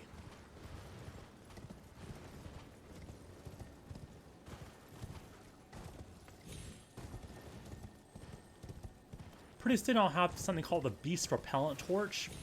And when I have that torch equipped, these giant dogs will actually leave you alone. But for now, I'm just gonna sneak over here and hope they don't notice me, because I don't want to fight them. I can deal with one at my current level, but a whole swarm of them would not be good.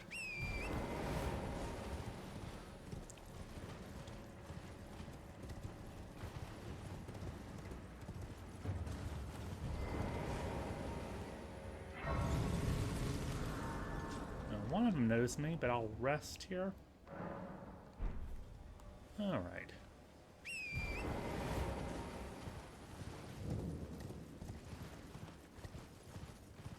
Off to Dragon Barrow.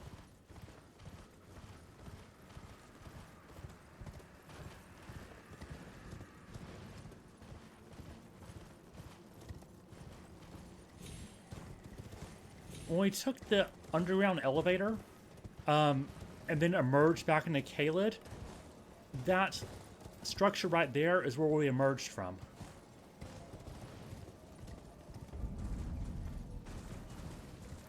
Grail's dragon. Grail is the name of the giant dragon. And you'll see in a bit why I chose katanas as my weapon here. Let's see, is there a ghost? Yep. I'm dry as a bone. Full dragon, surrender your strength. Let me feast on your heart. So there's this practice called Dragon Communion. And it's a practice of feasting on, of eating dragon hearts in order to gain power. And ironically, the practice of Dragon Communion was actually started by a dragon called Placidusax. So in Elden Ring, there's a difference between ancient dragons and modern dragons. Placidusax is a dragon lord who he's considered neither when it comes to in-game mechanics, but when it comes to how he looks, he's basically an ancient dragon. And the ancient dragons had a conflict with the modern dragons led by another dragon called Baal. And in order to gain an edge in this conflict, Placidusax enlisted the help of humans and had them eat the hearts of modern dragons in order to gain strength. And they call that Dragon Communion. And unfortunately for the humans, though, there's a curse associated with eating dragon hearts. If you eat too many, you eventually turn into what's called a magma worm, which is like a lesser type of dragon.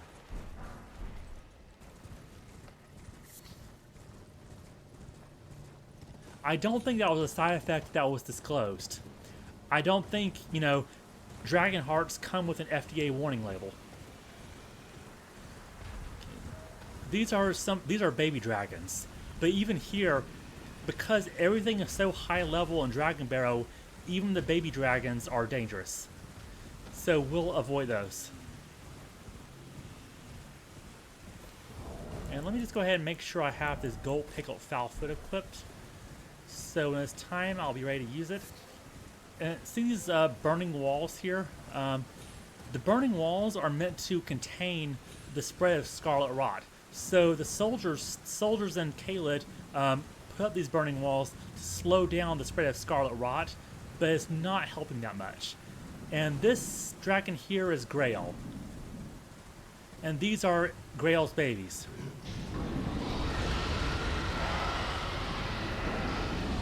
And every time Grail roars, it lowers your attack and defense. This is a power that you can gain for yourself, by the way. If you defeat Grail and consume her heart, you can gain the ability to do a roar, which lowers your enemy's attack and defense. But yeah, that's a huge dragon, and it may not even be the biggest dragon we see in the game. There's the corpse of a dragon called Grandsax, who we'll see later on, who may actually be bigger. But all Grail can do now is roar, because as you can see, she is very much infested with scarlet rot. And unfortunately, if we're to try to kill her with a regular weapon, it would do extremely little damage. But as you can see here, my Uchigatanas, they have a passive effect of blood loss buildup. Once you gain enough blood loss, it'll do 10%, technically 10.5% of their maximum health all at once of damage. So when it comes to enemies with a gigantic health pool like this, and instead of chipping away tiny little bits of their health, what you want to do is build up blood loss, and then it'll take away 10.5% of their health all at once. So that's what we're going to do here. And I can recover stamina quickly with this talisman, and with 2 Uchigatanas, I can cut through this rather quickly. So if you notice that red health bar, I'm barely doing any damage to her right now. Like, only tiny bits of damage. If I were to do this with a regular weapon, it would take hours and hours to kill her. But because I'm using Uchigatanas with blood loss buildup, it's only going to take a few minutes.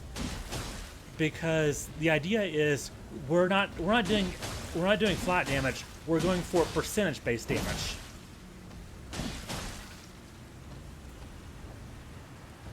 And even though her roars are decreasing my attack power, it's only decreasing my absolute damage I'm doing. It's not doing anything for the percentage damage. And right when she's about to die, I'm going to go ahead and consume the Gold Pickle Foulfoot, and that's going to give me 30% more runes. And I should be able to get up to level 35 with that. I'm at level 12 right now, so getting from level 12 to level 35 all at once will be a huge increase to my power. And then once I do that, plan is to get an item from this nearby fort that will increase my power even more, and then get the main weapon of the game.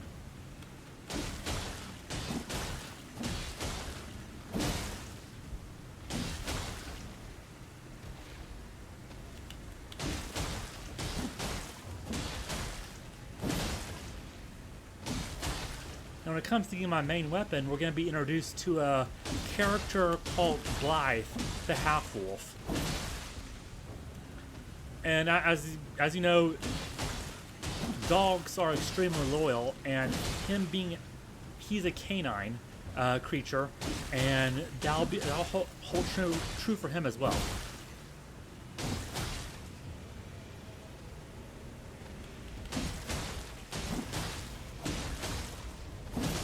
All right, I think I'm like halfway through this health bar.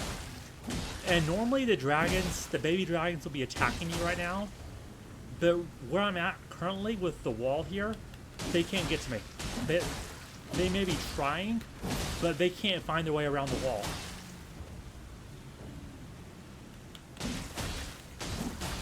Another option you have is to fight the baby dragons, and every time you defeat a baby dragon, it takes away 20% of Grail's health. But at this point, at this low level, even the baby dragons are going to be way too much for me.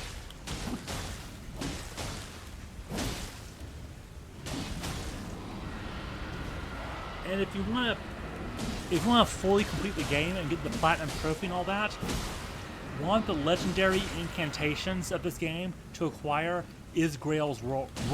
So in order to platinum this game, you pretty much have to defeat Grail.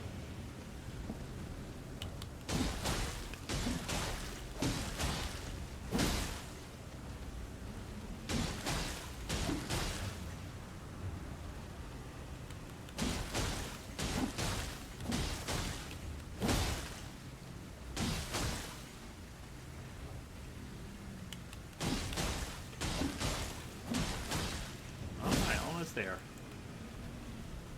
Go ahead and get my foul foot ready. If I added a blood, like an Ash of War with the blood affinity to one of my Uchi katanas, I could actually do this a little bit faster. But to do that, I have to find one, and the only one I know of is to defeat a pretty tough knight.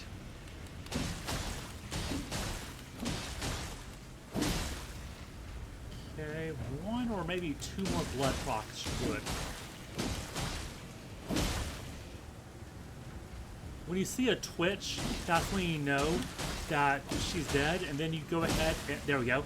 Then I go ahead and use the gold pickle foulfoot before the runes appear. And that should give me a huge bonus. So I got the dragon heart and a bunch of runes. So now I can really level up and let me get actually both of these to level 20. And yeah, okay, this is a good enough. Okay, level 36. Oh, that's nice.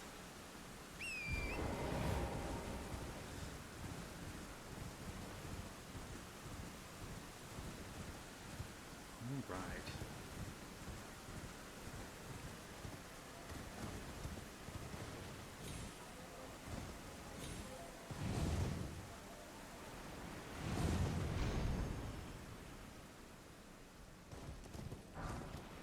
As you can tell from some of the high-level smithing stones I'm getting here, Caelid is an area of the game that you're supposed to do much, much later.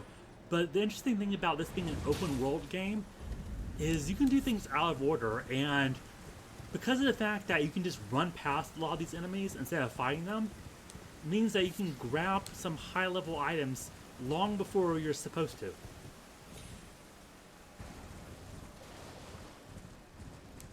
So my plan really for this playthrough is to get really strong early by getting a bunch of stuff without much effort. This is an astrological device. These are supposed to, so astrologers use these, and these are supposed to represent phases of the moon. We'll see more of these when it comes to, especially when it comes to Ronnie's area, because Ronnie is closely associated with the moon. This character, she's actually one of Melania's daughters. Her name is Millicent, and she's afflicted with scarlet rot. And the reason she's bloody is because she actually lost an arm. One of her arms got rotted off, but later on we'll be able to find a prosthetic arm for her.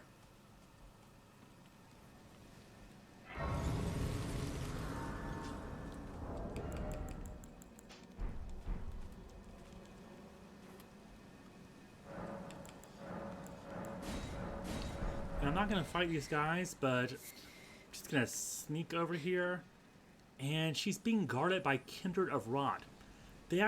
So the Kindred of Rot worship Melania and the Rot, because they're born from the Rot, and so they see Melania as a goddess, even though she doesn't recognize them.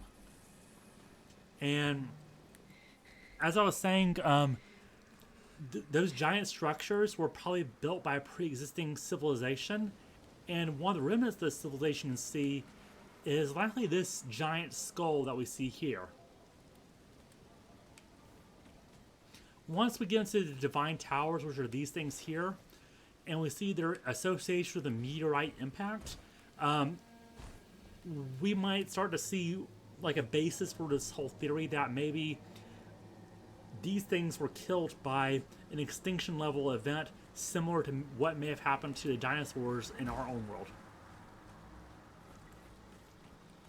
But there's a lot more we can do in Caelid, but for now, let's go over here to the Third Church of America, and we're specifically we're gonna listen for some howling, because the person that's gonna be howling, his name is Blythe. And once we hear some howling, it'll unlock some interesting dialogue.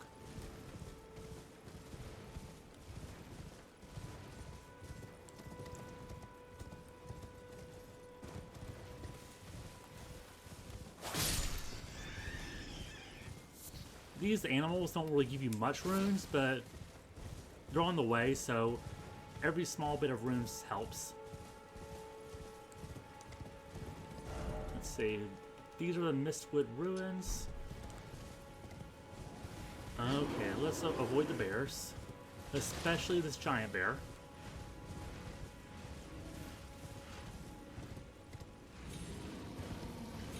These giant bears, even if you're at a distance, they can kill you with their voice from a distance. That's how powerful they are. Like, they can literally shout and it'll kill you. Okay, I heard the howling. So, because we've heard the howling, that'll unlock some dialogue from Kale, the first merchant we met. So I'll come back to him in a bit. But for now, I'm going to go ahead and clear this fort up ahead. It's called Fort Height.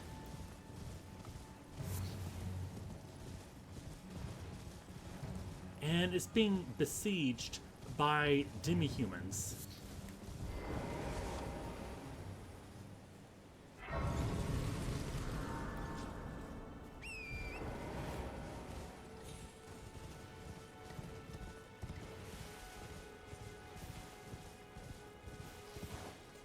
As you can see, there's fortifications here, but they're trying to attack the fort and being picked off by this ballista up here.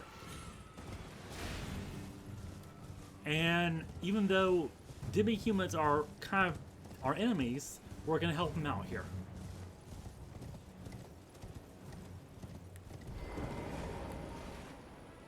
These pumpkin heads they're called Mad Pumpkin Heads, and I'll probably get into their story in a later time.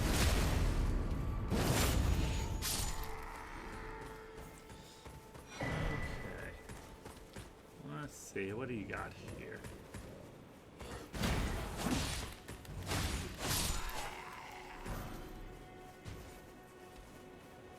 If you do fight these things,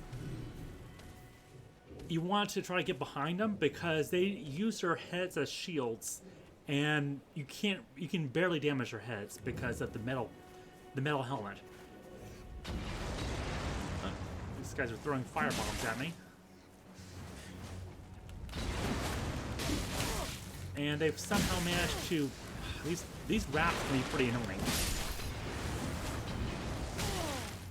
Okay, I really don't want to get killed by rats. I'm here to fight a powerful knight, so it'd be bad if I end up getting killed by a rat.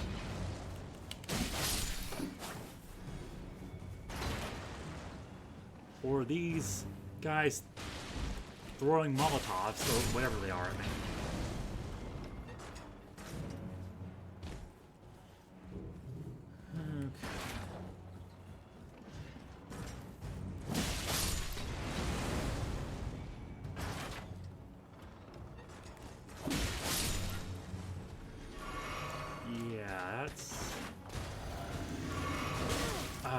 I need a good place to fight this guy, actually.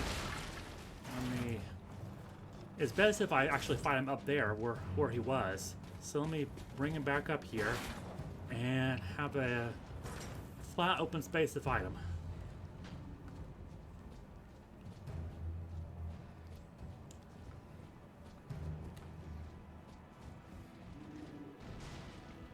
If you'll follow me, actually.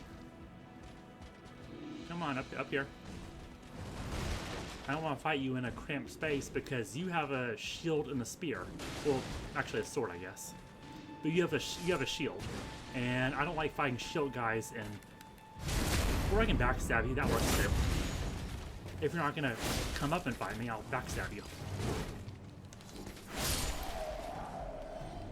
That worked.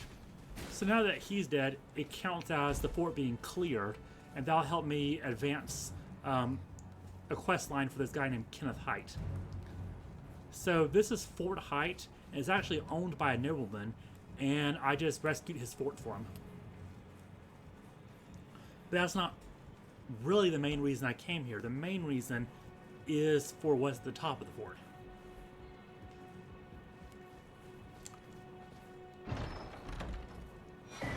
The Dectus Medallion. So there's a huge elevator called the Grand Lift of Dectus. It's an ancient elevator probably built by these huge giant guys here, this old civilization, they're probably the ones who built the Grand Lift of Dectus. And if you get both halves of the Grand Lift of Dectus medallion, you can ride the lift, and that's why I came here to Fort Height. But for now, since I've heard from... Since I cleared this fort, I'm going to speak to Kale and tell him about the Howling. Wait, well, you're back. About the Howling in Howl of Mistwood. a wolf. In the Mistwood? Yep. I suppose he must still be skulking about. I know. Why not meet him for yourself? Next time you hear the wolf's howl, make this signal right under the source. Oh, don't fret. There is nothing to fear. I just have an inkling the two of you might hit it off. Finger snap. Okay. Goodbye. Now the guy's name is Blythe. It's spelled Blaidd, but it looks like it should be pronounced Blade, especially since he's carrying a huge sword. You'd think his name would be Blade, but it's actually Blythe, and it's Welsh for a wolf because he's kind of a wolf. The demi-humans wax wroth now that their mother's been taken. Where are you, Lord Kenneth? The knight, bedeviled by blood. That knight is the one we just killed. And Kenneth is Kenneth Height. He's the lord of that fort. And we just took it back from him. And in a bit, I'll go find Kenneth and let him know that, hey, we just freed your fort from that knight. You can go reclaim it now.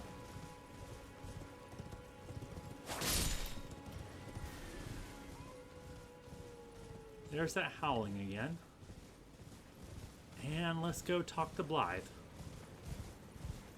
There he is, up there perched on the top.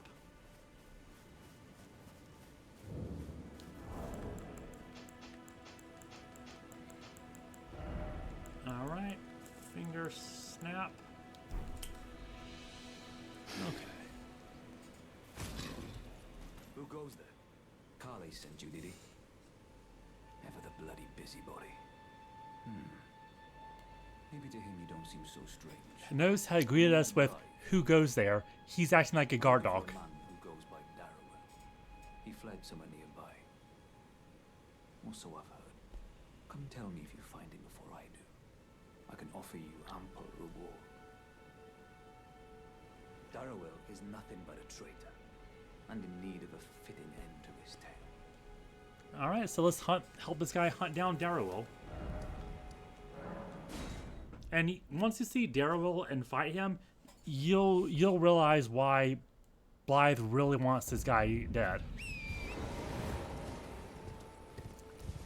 And it has to do with the fact that Blythe is half wolf.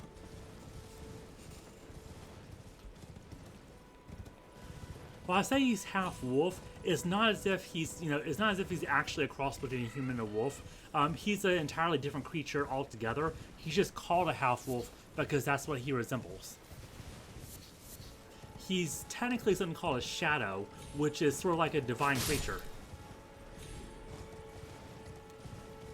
And there's other shadows we'll meet in the game as well.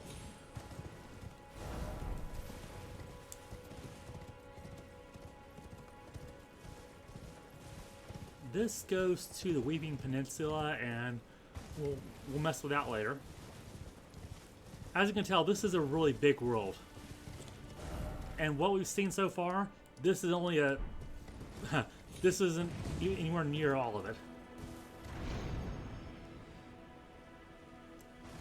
Alright, so this is called an Everjail. It's like almost like a pocket dimension where people can be imprisoned.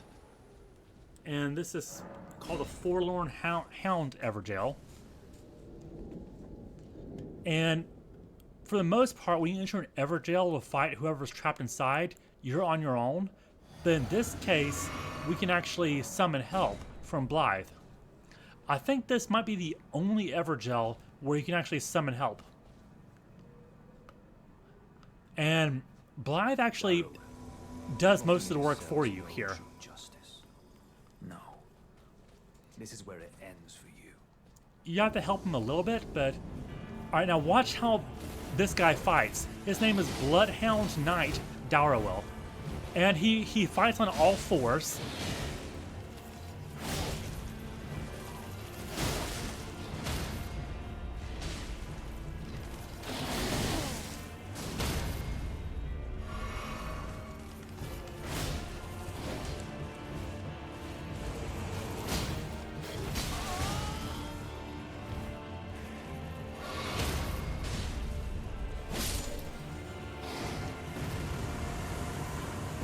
Alright, so the game never tells us what exactly Darrowell did that was so terrible that Blythe just had to hunt him down, even here in jail, to kill him. But Blythe called him a traitor. Okay? And if whatever Blythe is, they call him half wolf. He's meant to evoke canine features, right? So there's one thing you know about canines, or dogs really, is that they're extremely loyal. And Bloodhound Knight Darrowell, he's meant to. So we don't really know what Bloodhound Knights are. They're probably associated with the Beastmen of Farum Azula, who we'll see much later on. But it's likely that Bloodhound Knights are canines as well. So my theory is that this Bloodhound Knight Darrowell betrayed his master, and to another canine like Blythe, that's considered so abhorrent that he had to do something about it. I had to work for it, but it's done. Don't say I'm not a man of my word. Here's your pride. So, Blythe also has a master. Her name is Ronnie. We met her at the beginning, except she told us that her name was Rena. He's also extremely loyal to Ronnie, and we'll see how that plays out. It doesn't end well for him, let's just say that. But we'll see how that plays out much later. If you venture north to Ray Lucaria, you'll come across a venerable blacksmith who's a little on the large side. Tell him I sent you, and he'll be sure to treat you right. I owe you one, I reckon. He says the blacksmith is a little on the large side. Seeing how tall he is compared to us, you can imagine how big the blacksmith is. Huh. Alright, this is gonna be... So, these katanas served me well, but this is gonna be my main weapon for the game. And it has its own unique skill. We can do... I'll show you what we can do with it. We can do this and that. This is going to be pretty helpful when it comes to fighting, especially enemies that counterattack quickly. And let's see here. Let me go north, actually, because there's an upgrade I can grab for this.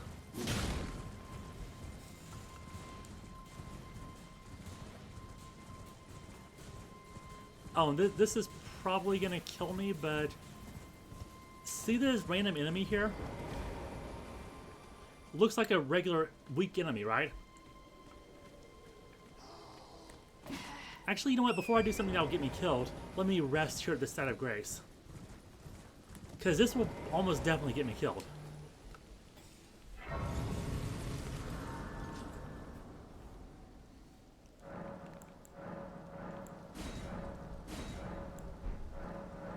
Like, it's almost a guarantee that I'm going to die from this, but it's interesting to show off because of the lore behind it. So this guy right here, weak enemy, right? So I'm just going to kill him. One hit easily. And then he turns into a giant bear.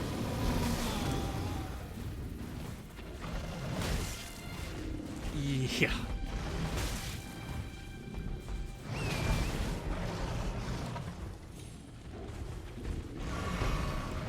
I should have drank this potion before I fought him.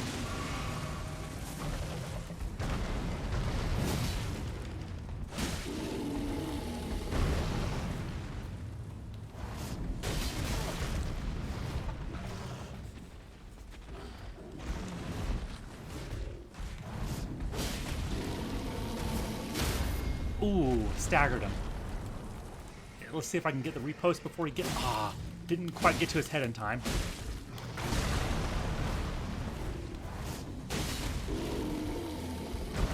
Whoa.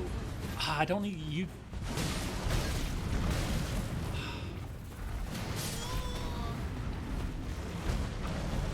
This guy sees me fighting a giant bear and he comes to help the bear.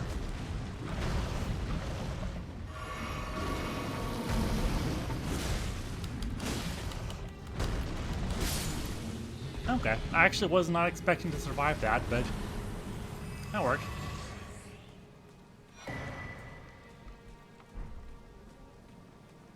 Now, the fact that he dropped a larval tear is what explains it. So, core of a creature of mimicry known as a silver tear.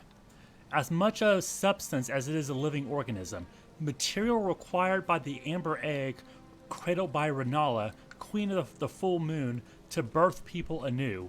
Being born anew allows the reallocation of attributes boosted by leveling up.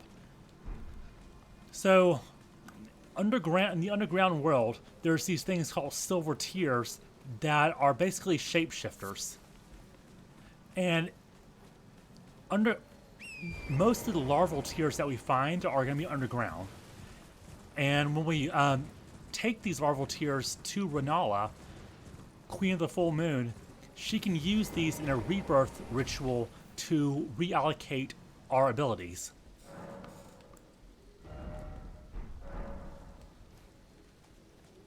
So I thought it was cool to show it off. Actually surprised that that bear didn't kill me, but here I am.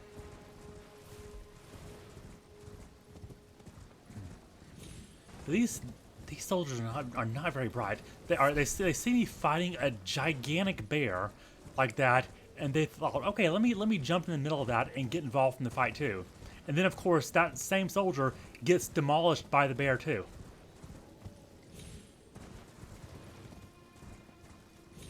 Okay. There's that.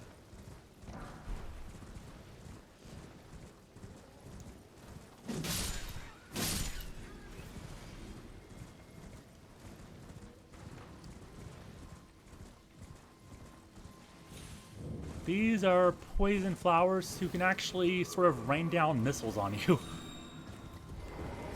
But I'll avoid those because I'm actually trying to meet this character who is hiding out in the cellar. And there's a reason she's hiding out. Now these guys, you don't want to hit their heads because they'll do very little damage to them.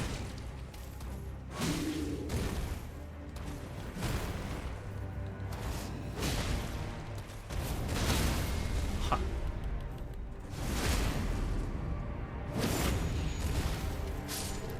Easy.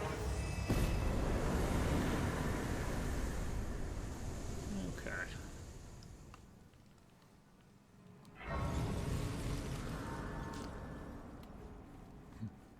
So in every,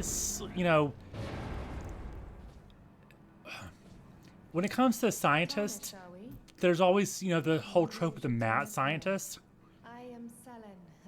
Since sorcerers in this game are sort of like an analog to scientist, she's the equivalent of like a mad scientist. And yeah, that's the mask that she's wearing, a stone mask. I dare say your proclivities are far from ideal. Oh well, perhaps nurture will defy nature, with a bit of luck. But one must choose one's masters wisely. But for a mask, it's weird because it actually does look like her with the mask off. So the masks are meant to resemble real people. Do you still wish to learn from me? Well, I'm actually not going to learn sorcery in this game because I just don't have the build for it. Sorcery can make most of the game easier, but there's a few parts that actually makes it more difficult. So depends on what sort of build you want to go with. Like, you can learn spells from her, but I'm not going to. But I am going to follow along with her quest, because she does have an interesting quest and an interesting backstory. So we will be revisiting her later. But at least, we got to meet her and got that started. Okay, I got some upgrades, upgrade stones for my new sword. So I'm gonna go ahead and upgrade my sword.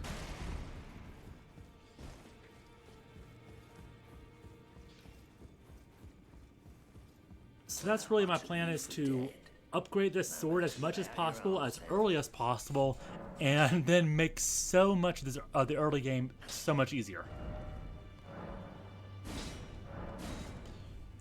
Okay, I don't have a 3 yet. Where? Let's see.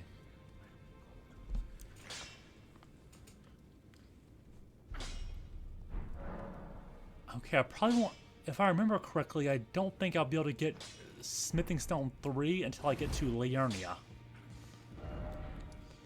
But interestingly, I'm actually demonstrate something real quick.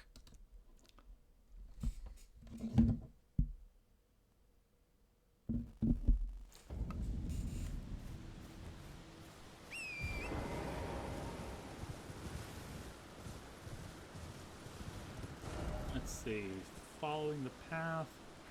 This is the bridge to Liurnia. So everyone in the game is telling me to go to Stormvale Castle, which is here, right? If instead I follow along the path to the bridge, I'm gonna go to the bridge instead.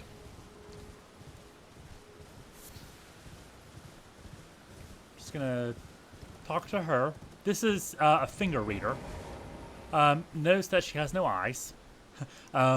Finger reading is kind of like Braille in a sense. You, please, I can read them. Your fingers, please, your fingers. Oh, bless you.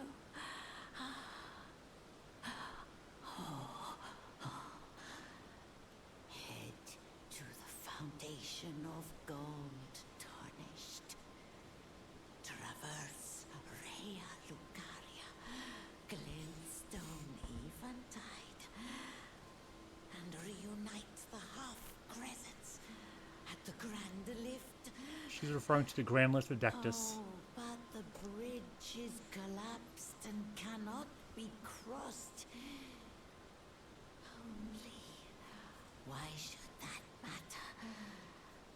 Stormvale Castle still stands tall. So even she is saying to go to Stormvale Castle, and she's basically saying the bridge is collapsed here, so don't bother, right? Except that's a misdirection. The bridge is indeed collapsed, that's true, so she's not lying about that. Like, obviously the bridge is collapsed, but the bridge is adjacent to this cliff here that we can jump off. And then there's a narrow little path that we can use to get around Stormvale Castle. So people say that Margit the Fell is the first mandatory boss in the game, and people struggle a lot with Margit. And even after Margit, Stormvale Castle is sort of a big roadblock for people. But the thing is, Margit and the entirety of Stormvale Castle is entirely optional. I'm going to do it anyway, but it's entirely optional.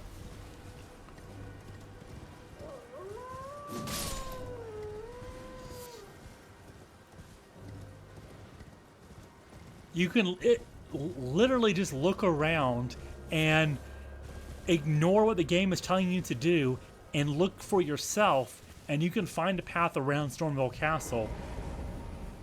And it's as simple as just using your own powers of observation. Like, look how much of the world now we can experience, this vast world, because I ignored everyone telling me to go to Stormvale Castle and just went around it.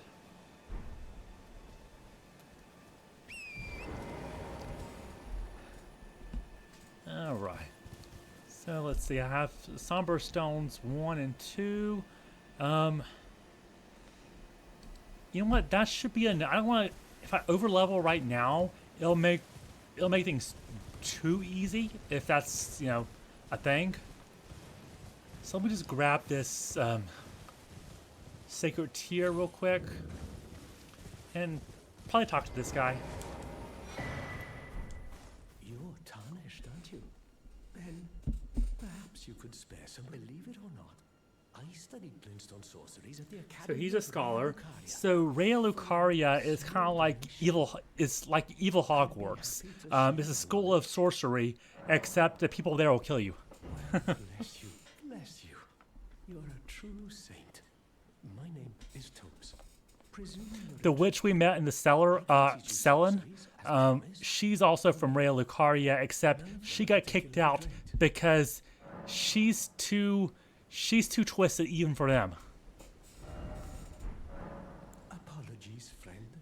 I'm afraid my meager sorceries are no match for your generosity. All right. I can tell you what I know about this place. That should help a bit. You've seen that structure to the north, towering over the water. That's And even though Selin is considered a witch, that doesn't mean that she has much in common with Ronnie. only its doors have been closed. With the exception that Ronnie's mother is the head of Rhea Lucaria in name only. It's complicated, but once we get to Rhea Lucaria, On the east gate leading to the capital. it'll make more South sense. gate leading here. As you might have guessed, making entry to the academy impossible without a glintstone key. And so I'm stuck here. A fledgling sorcerer with little chance of acquiring a key. The key we need is actually being guarded by a dragon, Just pop but we'll deal with that when we get to it. And now I'm uprooted from my place of learning. Why not find yourself? And we can actually ask him about Selin. Without one, you can't pass through the academy, and you'll never reach the Erdtree capital. And if you find an extra glintstone key, perhaps, once you've tied up all your loose ends, and I can be very patient, would you consider donating it to me? I know it. I'm a bluntstone. Nary a hint of talent for sorcery, but still, my place is at the academy. So you say. Let's ask him about You've taken an Selin. apprenticeship with Selin. Well, that is something. Selin was well known. The most promising sorceress in the history of the academy. I followed her at school. But there may as well have been an ocean between us. But Selin was expelled from the academy, accused of unthinkable treatment of certain sorcerers, under the name of the Graven Witch. I still don't believe the accusations. The illustrious Selin would never do such things. Yes, you would.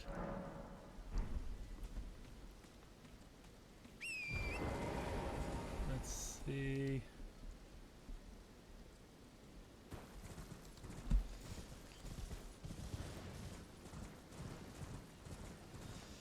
How many runes do I have? About 3,000. Let me proceed a little bit more into Liurnia, actually, because there's something I want to grab.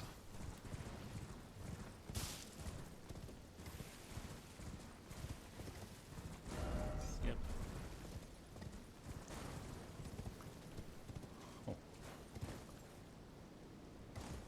Oh.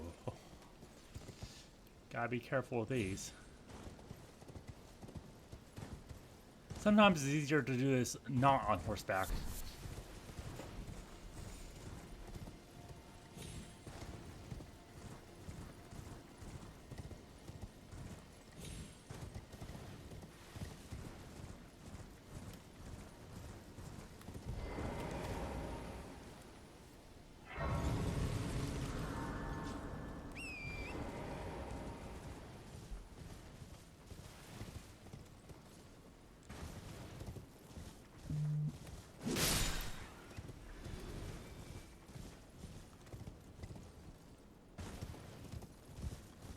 This large castle we see up here is Rhea Lucaria, Evil Hogwarts.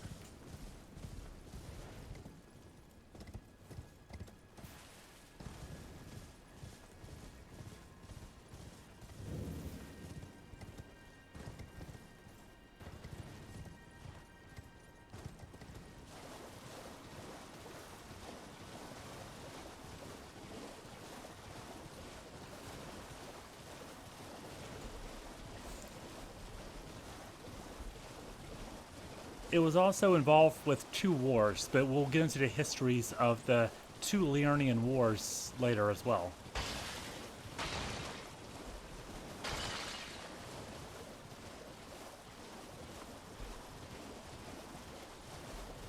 In this swampy area, you're gonna want to avoid lobsters at all costs. They're about as bad as the rune bears. She's an interesting character. Look at her posture. Look at how her spine is bent. Hello, There's a reason for that. Mistress sent me off on it. I was accosted by a... Could I ask you lend a hand? That thug made off with a precious necklace. She is a person of a serpentine nature. He too is tarnished. If you've any qualms confronting your own, I shall find another. Oh, thank you dearly. What a blessing that we've met like this. The thug should be resting at an abandoned home down the way. Please, I must have the necklace back.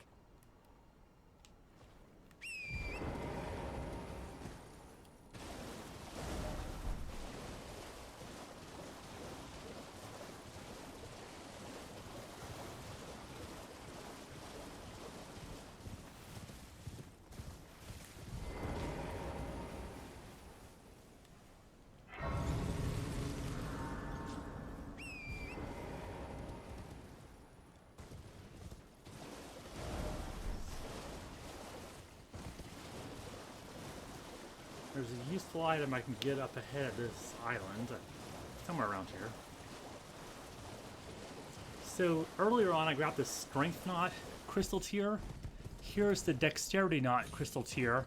And these, when you put them in the Wondrous Physic, they temporarily increase their respective stats by 10 for 3 minutes.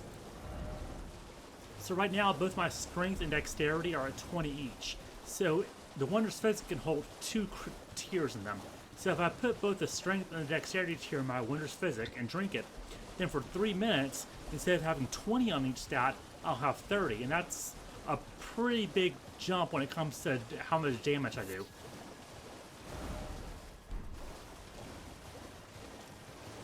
I gotta avoid the lobsters. They can actually snipe you using water guns.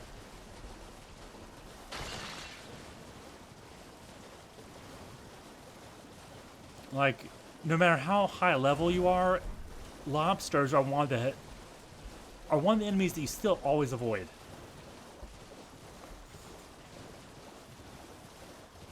They're just that bad.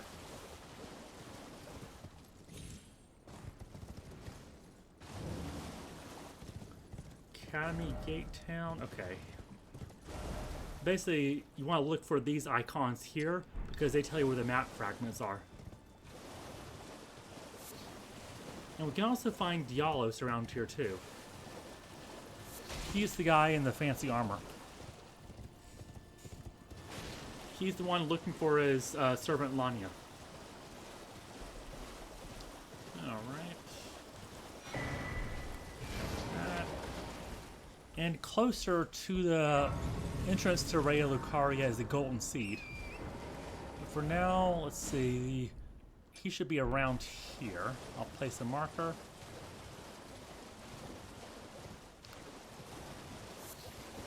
These are there's 2 generations of Albinorics. These creatures called Albinorics. These are one of them. I'll discuss the history of the Albinorics later, but they're interesting as well. They're sort of an analog to the thing, to the whole idea of homunculi from medieval fiction. Hello, friend. Tell me if you know, would you?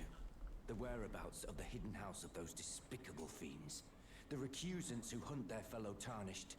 They laid hands upon my servant Lanya, and I refused. There's to let Lanya. the She's insult dead, stand. of course. The tale of House Hoslow is told in blood. I, Dialos, swear to deliver the message.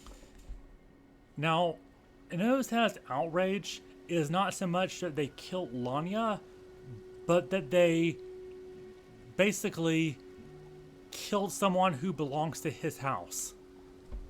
So he's not the best guy. If in case you couldn't tell,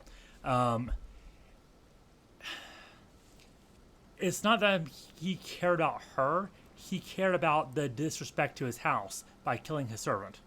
They laid hands upon my servant Lanya, and I refused to let He the sees it as an insult rather than, you know, his supposed friend being killed. I, Dialos, swear.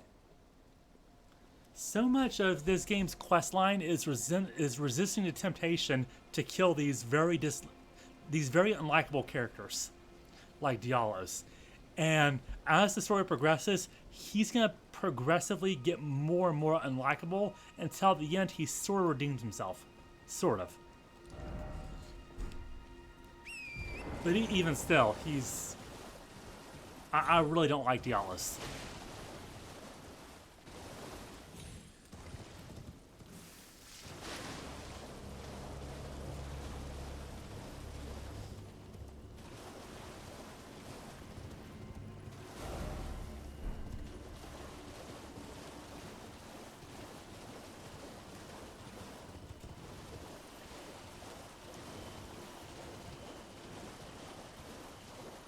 There we go. Golden seed I was looking for.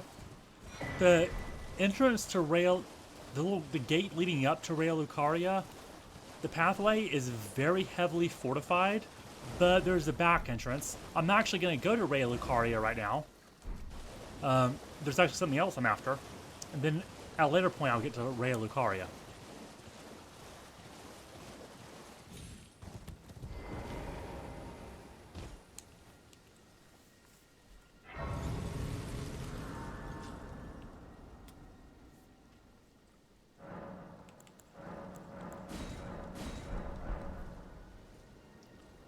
I have to remember to do Raya's request.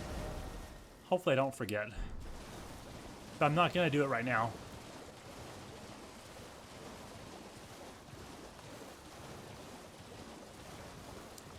Because I'm actually after something very specific.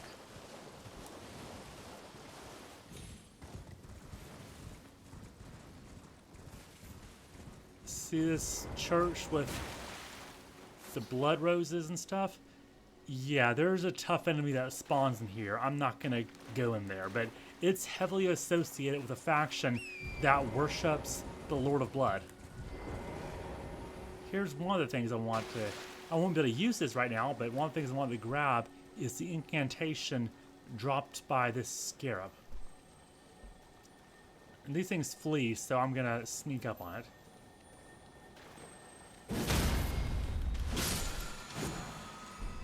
Blood Flame Blade. So this already has blood loss buildup.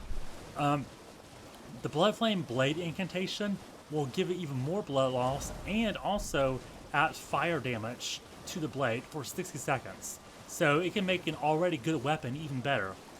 Normally, because this is so there's normal weapons and special weapons, which are increased upgrade through Somber Stones. Sometimes these are called Somber weapons. The Bloodhound's Fang, my weapon here, it's a somber weapon. Normally, somber weapons cannot be buffed using incantations like Blood Flame Blade, but the Bloodhound's Fang is an exception to the rule.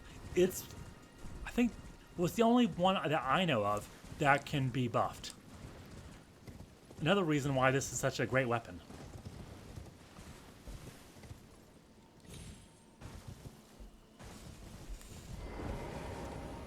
Revenger Shack. This will be interesting later.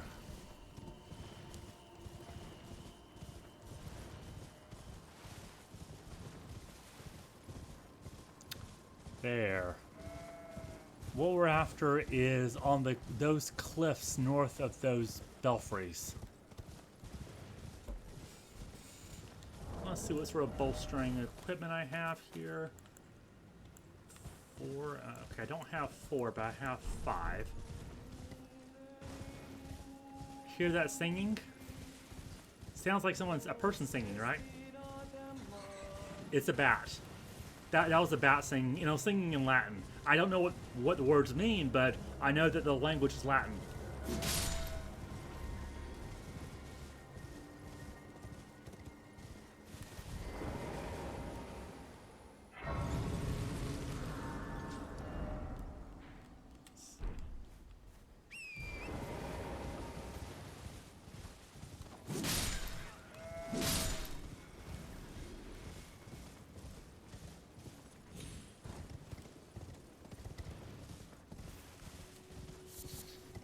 these white jellyfish are normally peaceful.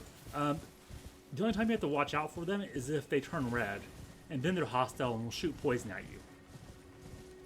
And if you attack them, of course, then they turn hostile. But otherwise, you can just ignore them.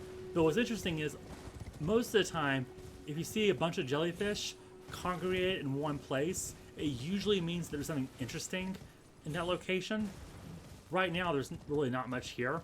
But normally, if you see a bunch of them in one place, it means you should probably investigate that area.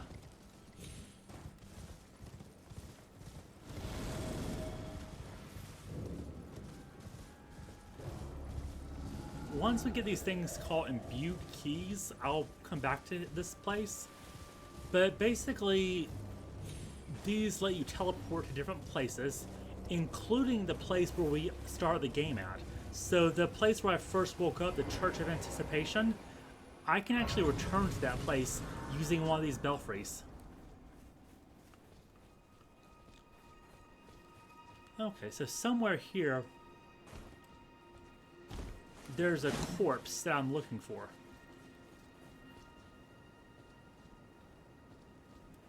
It may be lower down, though.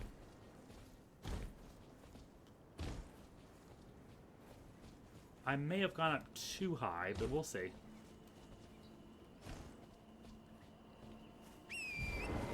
If so, that's okay. I can do without it. Because I'm looking for a particular upgrade material. And, okay, it's just lower down. That's fine.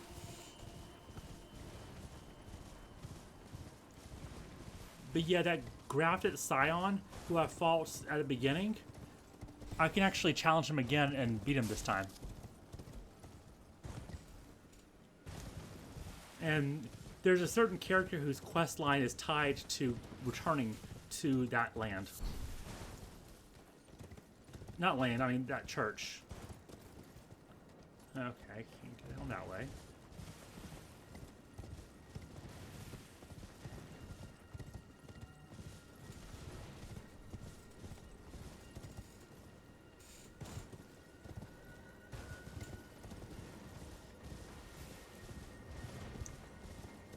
There is a key I can use right now and go back right now if I want to.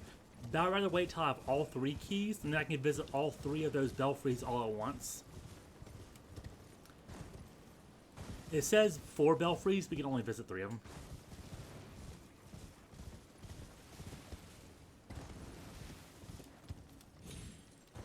Let's see, here's the cliffs. If I can't find the corpse, I'll just ignore him and proceed without upgrading.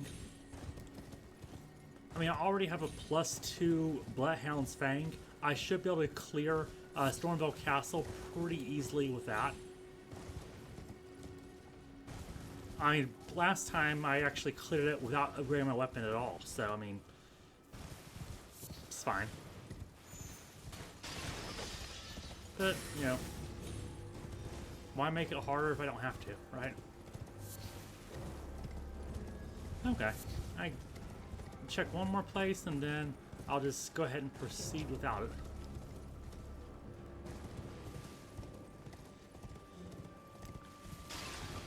I know I can find one in Karian Manor where Ronnie is, but for story reasons, I'm not going to go to her. I'm not going to go to Karian Manor until much later.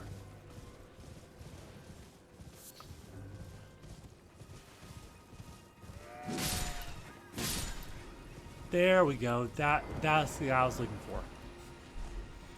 All right, finally.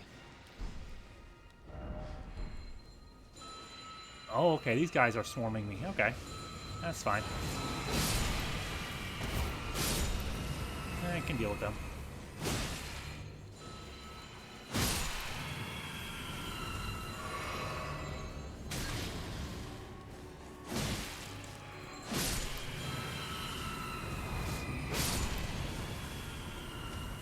There we go. And I can get up to +3. I can actually get up to +4 and make this even easier, actually. Actually, anyway, I have a Somber Stone 5 as well, so I can actually get all the way up to +5.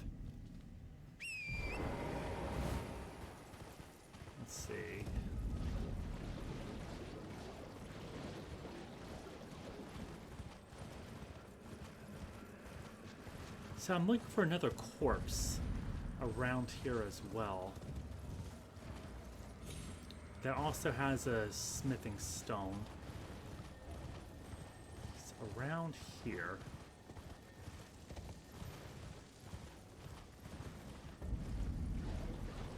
Might be it. Ah, there we go. Okay, cool. So now I can upgrade my sword to +5 actually, and then yeah, then Stormville Castle should be no problem. I'm still gonna get another item before I proceed to Stormville Castle. It's called Margit's Shackle, just for story reasons really, because the whole point of this playthrough is really to examine the story of the game.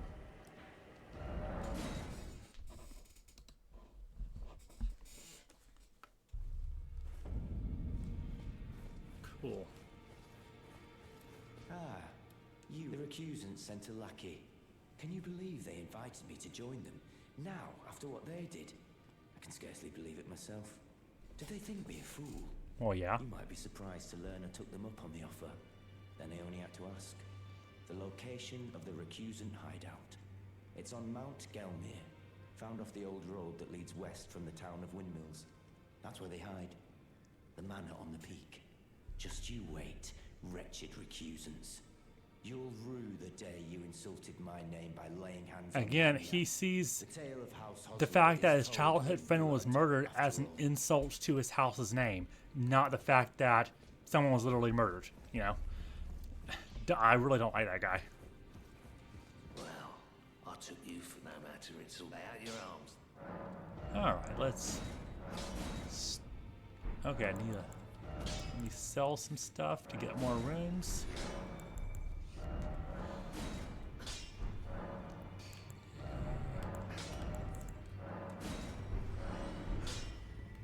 Alright, I have a +5 Bloodhound's Fang. And let's see. There's another very useful item we can buy with the remaining runes that I have. I have just enough to buy this, and it makes the entire, not the entire game, but it makes a lot of the game so much more convenient. Let's just put it that way. There's a bunch of those giant dogs here, so I'm just gonna try to not let them see me. And if they do see me, then I have a +5 Bloodhound's Fang, so I mean, I can deal with it.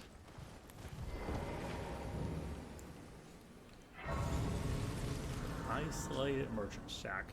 And there's a reason he's safe to set up shop here around all these giant dogs. Because he sells the beast repellent torch.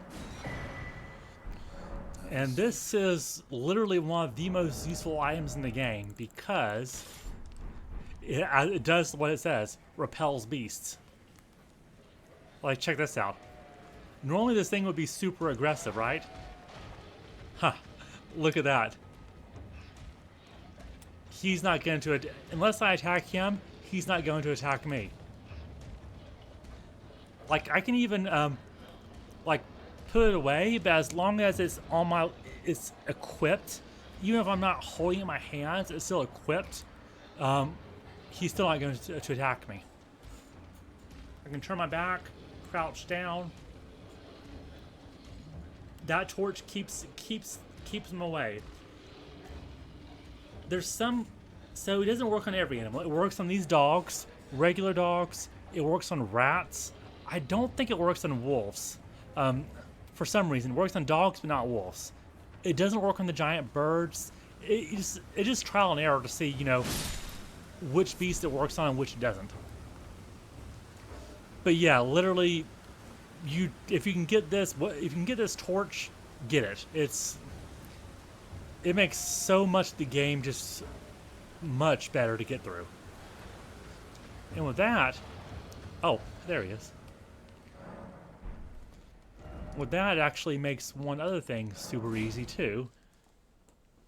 I got half the Dectus Medallion at Fort Height. The other half is here at Fort Ferrith. And having this torch is going to make Fort Ferrith much easier too. because there's a giant rat that will normally kill you very easily, but won't with this torch. Now, it doesn't repel these bats, but it does repel rats, and the rats are the dangerous part here.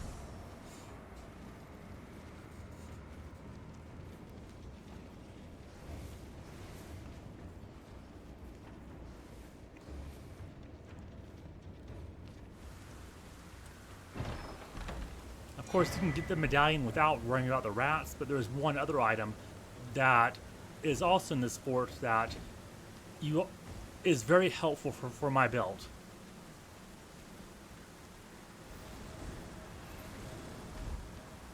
It's gonna drop. There's ghost soldiers that constantly respawn, so defeating them does nothing. But here's the rat. Normally when you come around this corner, it ambushes you and can normally kill you in one hit. But it's gonna leave me alone because I have this torch.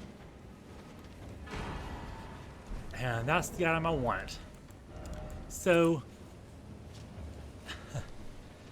Legendary Talisman is an eye engraved with an Elden rune said to be the seal of King Consort Radagon. He's the consort of Queen Marika.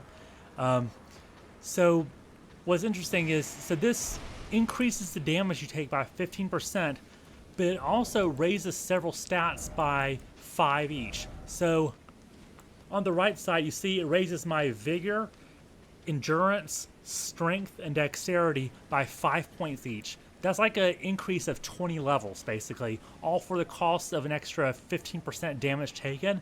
And the fact that it raises my Vigor by 5 points from 20 to 25, that more than compensates for the 15% extra damage.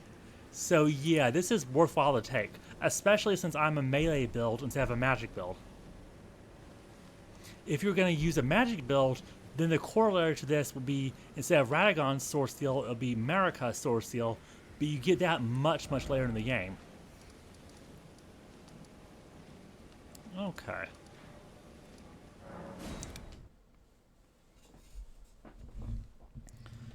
And for story reasons, let's go ahead and fight a dragon. Because we need to be introduced to a new character named Yura.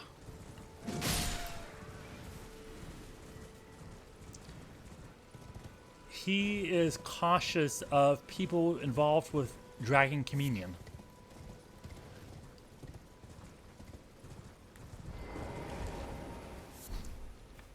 You do well to steer clear of a Gill Lake, fledgling. As you can tell, he's from what's it's called the Reedlands in this game, but it's sort of meant to be meant to invoke Japan. Unless you're mad. Don't wish to be burned alive. Stay clear of the lake. He sort of has that sort of straw hat Ronin look, except instead of a straw hat, it's metal. Don't be a fool. Alright, so he's warning me to stay away from the dragon at a Gill Lake, but I have a +5 Bloodhound's Fang, and you know what, I don't think I've put my dexterity tier in the flask yet, but that's fine. I don't need it.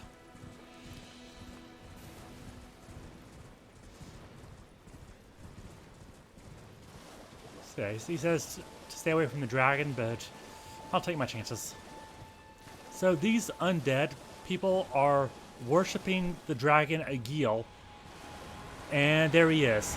Because they're hoping that basically they're tired of being alive and they want Agil to annihilate them.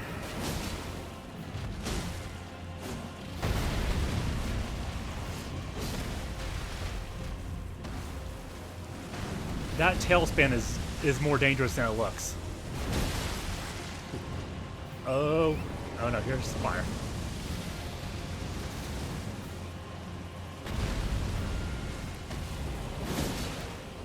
Oh yeah, this is doing quite a bit of damage to him.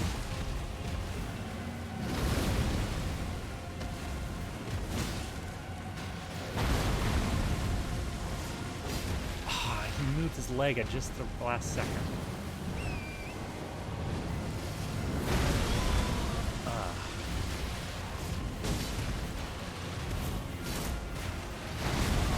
Really? The shockwave got me?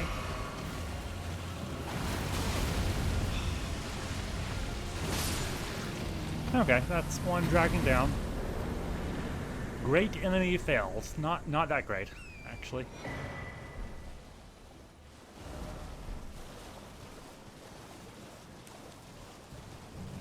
Well, if I found he's right by the starting point of the game, so if I found him at the very beginning of the game, it would have been a real challenge. But because I went and got a good sword and upgraded the sword, it's much easier.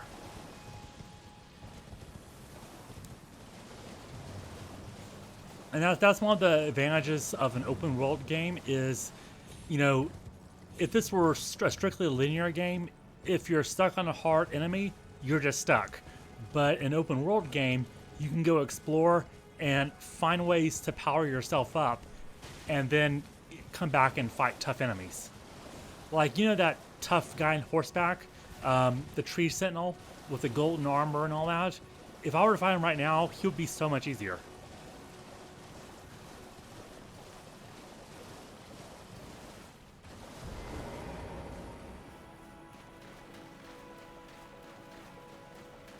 I'm being invaded by someone named Nereus. He's called Bloody Finger, and he serves the Lord of Blood, and we'll get into him later. Oh, he dodged that.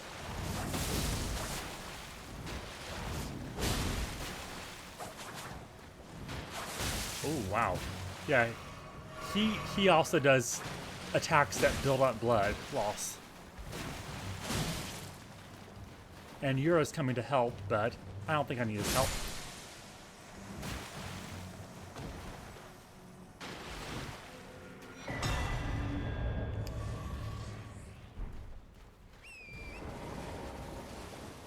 It says Yura returned to his world. That's an instance of the game applying multiplayer terminology to something that's not multiplayer. Because he didn't return to his world, he returned to this tunnel right here. It's not exactly a different world. Meet again. To have fought Nereus and lived. You must have seen my share of battle. I am Yura, as you might recall. Hunter of bloody fingers, tarnished, held in thrall by cessblood. Zealots who stalk their own. Alright, so here's the plan. I'm going to go to this nearby cave, and no kinship with their elk remains. Find this guy named Patches. I'm going to buy an item from him. And I'm going to use that item to fight Margit. He's the big boss that people have trouble with in the game. And once I beat Margit, that's where I'll end the stream for tonight. And then next stream, I will do Stormvale Castle.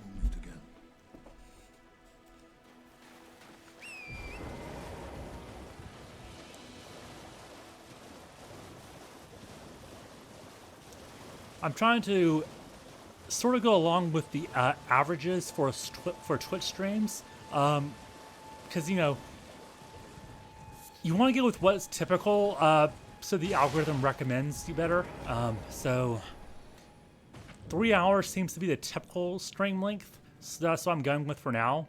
Typically, actually, for smaller streamers, you typically go longer, but right now, Margit seems like a good stopping point because he's sort of like the wall that people run into. You can actually use stealth for this. There's tripwires that ring alarm bells, but, you know, we don't really need to worry about that. You know what? I should have actually healed, but that's fine. Not healed, but I mean recover my FP. So Patches is an interesting character. He tricks people using their own greed against them. So he tempts people to take stuff, and then when they do, he springs a trap on them. He's actually been in multiple games ever since Demon Souls. So he's been in pretty much every Soulsborne game except Dark Souls 2 and Sekiro. And you actually have to be careful not to kill him here, because you actually want to keep him alive. And with my sword being as good as it is, you know, I can accidentally kill him, so I'm being careful not to. Yeah, because he has a whole quest associated with him, so I'm going to accept his surrender. Finally come round, have you? I knew you would. You're a man of reason. True and true.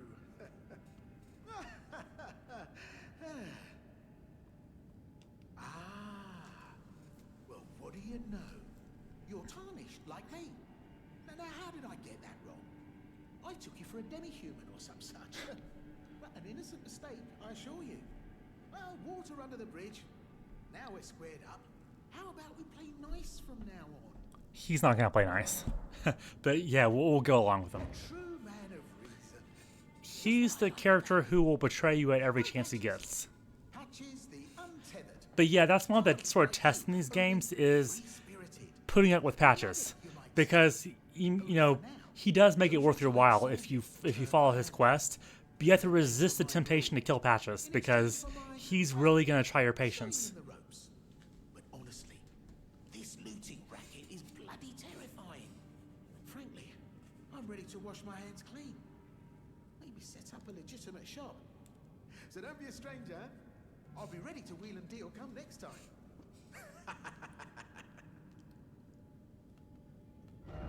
So he literally is going to set up a shop. So I'm just going to travel back to the side of Grace and go buy something from him. You know, I should actually equip this so I can see where I'm going. For some reason, enemies can't see your torch, which is helpful. So yeah, these are triple, like these chains will ring bells and bring a swarm of them. So I'm just gonna, you know, sneak past them and not deal with that. All right, here we go. Well, nice of you to drop in finally. It's all a bit ad hoc, but I'm sure you'll find some. Welcome to Patches Emporium, where you won't need a refund, because everything's top notch. This is what I want to buy. Margit Shackle. The design on the shackle, it has the Elden Ring design on there. So he's sort of being bound with the power of the Elden Ring. So Margit is an omen. He's cursed. You'll see Margit in a few minutes, actually. And when you're fighting him, you can only use the shackle on him twice during his first phase. So it doesn't make the fight easy, but it helps you get some free hits done. But the reason we're getting it is also because it has uses beyond fighting Margit. Cheers for that. Oh, and this is funny, but No trouble. Yeah, now they're all I mean, put it hardly. They're all footsore work to this chest. I'm going to ask him about that. Wondering what's inside the treasure chest. Well, it's a... He's trying to tempt you with the chest, basically. Just something I'm saving as thanks for a very valuable customer. But then again, it would fetch some spectacular coin. And besides, this valuable customer could be a long time coming. Huh? Everything is give and take. Give and take. Remember how I said he tries to trap people with their own greed? That's what he's doing here. I'm going to intentionally fall for the trap just to show what he is. See, it's a chest that traps you with this teleportation smoke. Well, well, well. I should have known. And this isn't the only trap that Patches sets for us either. The gods demand vengeance. Vengeance!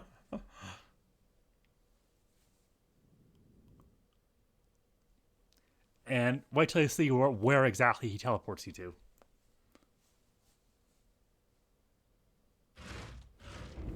Right by this rune bear. So yeah, you just want to sneak away quietly instead of making noise. And I'll just... When you're trapped, you can't teleport until you rest at a site of grace. So you're basically trapped in a bear forest, but the way out of it is just simply to go to your nearest site of grace and rest, and then you're free of the trap.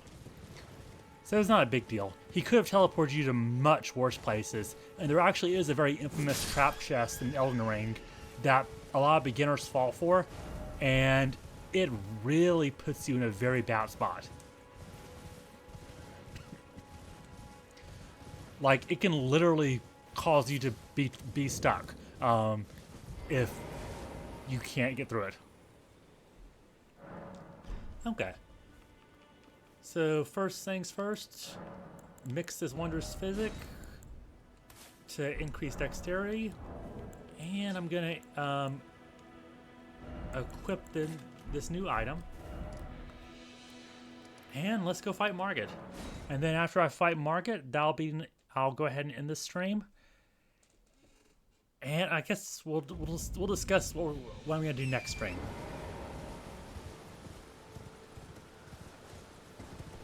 So yeah, here comes the first major roadblock that a lot of people have in this game. Well, actually, these things that we use to increase our flask, the golden seed. Interesting thing here. In fact, let me actually show this real quick. We pick these golden seeds up from these wolves are gonna be annoying. We pick them up, these golden seeds, from these small golden trees, right? Well, let's see here. When the Elden Ring was shattered, these seeds flew from the Earth Tree, scattering across the various lands as if life itself knew that its time had come. It's found at the first sentence, a golden seed found at the base of an illusory tree. And this is going to become relevant when we fight Margit. But it says that these trees are illusory. But see, here's the thing.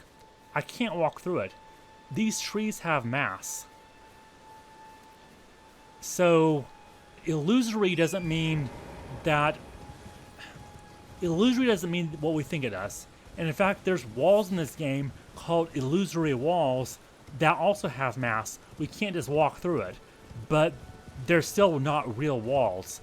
We can deactivate them, make the walls disappear if we roll into the walls or hit them.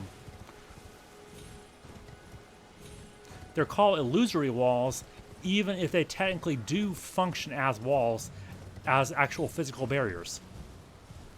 And Margit, he uses illusory weapons. He has a real weapon, but he also uses illusory weapons that are made of the same golden light. And interestingly, Margit's weapon and that illusory tree have the same sort of golden light as the Earth Tree. And we're definitely going to talk more about that. This right here, I can summon this guy, Sorcerer Rogier. So here's the thing, when you summon an NPC, it increases the health of a boss. If you were to summon like the lone wolves or this jellyfish or use spirit ashes, it doesn't increase the boss health. There's no downside to using it. There is a downside to using these NPC summons. I'm not going to use ash summons in the game. There's going to be some NPC summons in the game that I probably will use for story purposes, but this really serves no story purpose. He will come up in Stormville Castle, but for this one, I'll just go ahead and fight Margit without him. So let's see. I'll go ahead and drink this potion, and let's go fight Margit, the infamous first boss that makes a lot of people quit Elden Ring. In search of the Elden Ring. Emboldened by the flame. And the fact that Margit is materialized from a golden light should tell you that this form is also illusory.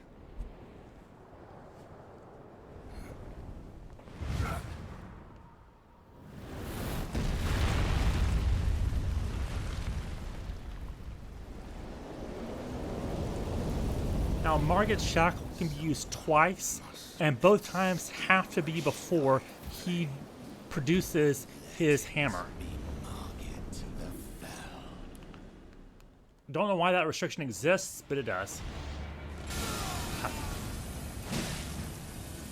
Oh wow, this is so much easier with an upgraded sword. Yep, I can only use it once.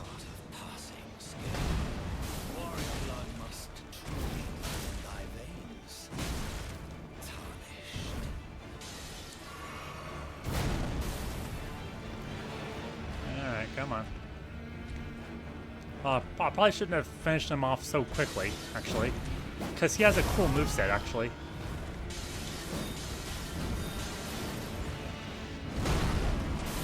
Oh well.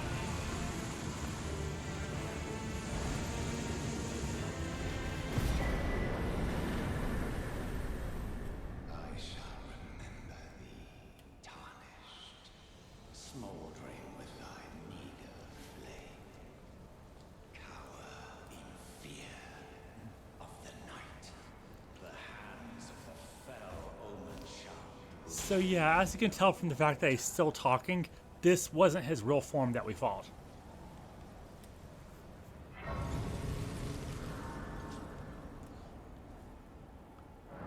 Okay, so actually I'm gonna hold off on leveling up for now. So yeah, so next stream, I'm going to be exploring Stormvale Castle. This was based off.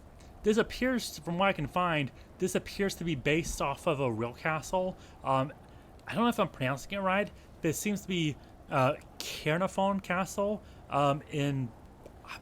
It's somewhere in the UK. I believe either Wales or Scotland. I don't quite remember, but it's a Norman castle, and this has features of Norman design.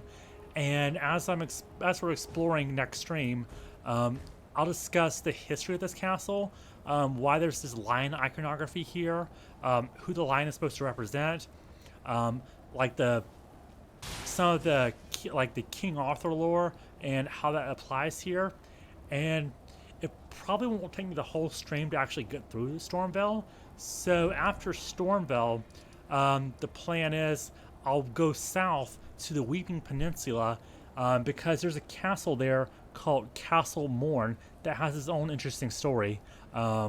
So yeah, that'll be my plan for next stream, is to do Stormvale and Castle Morn and then see what else I have time for.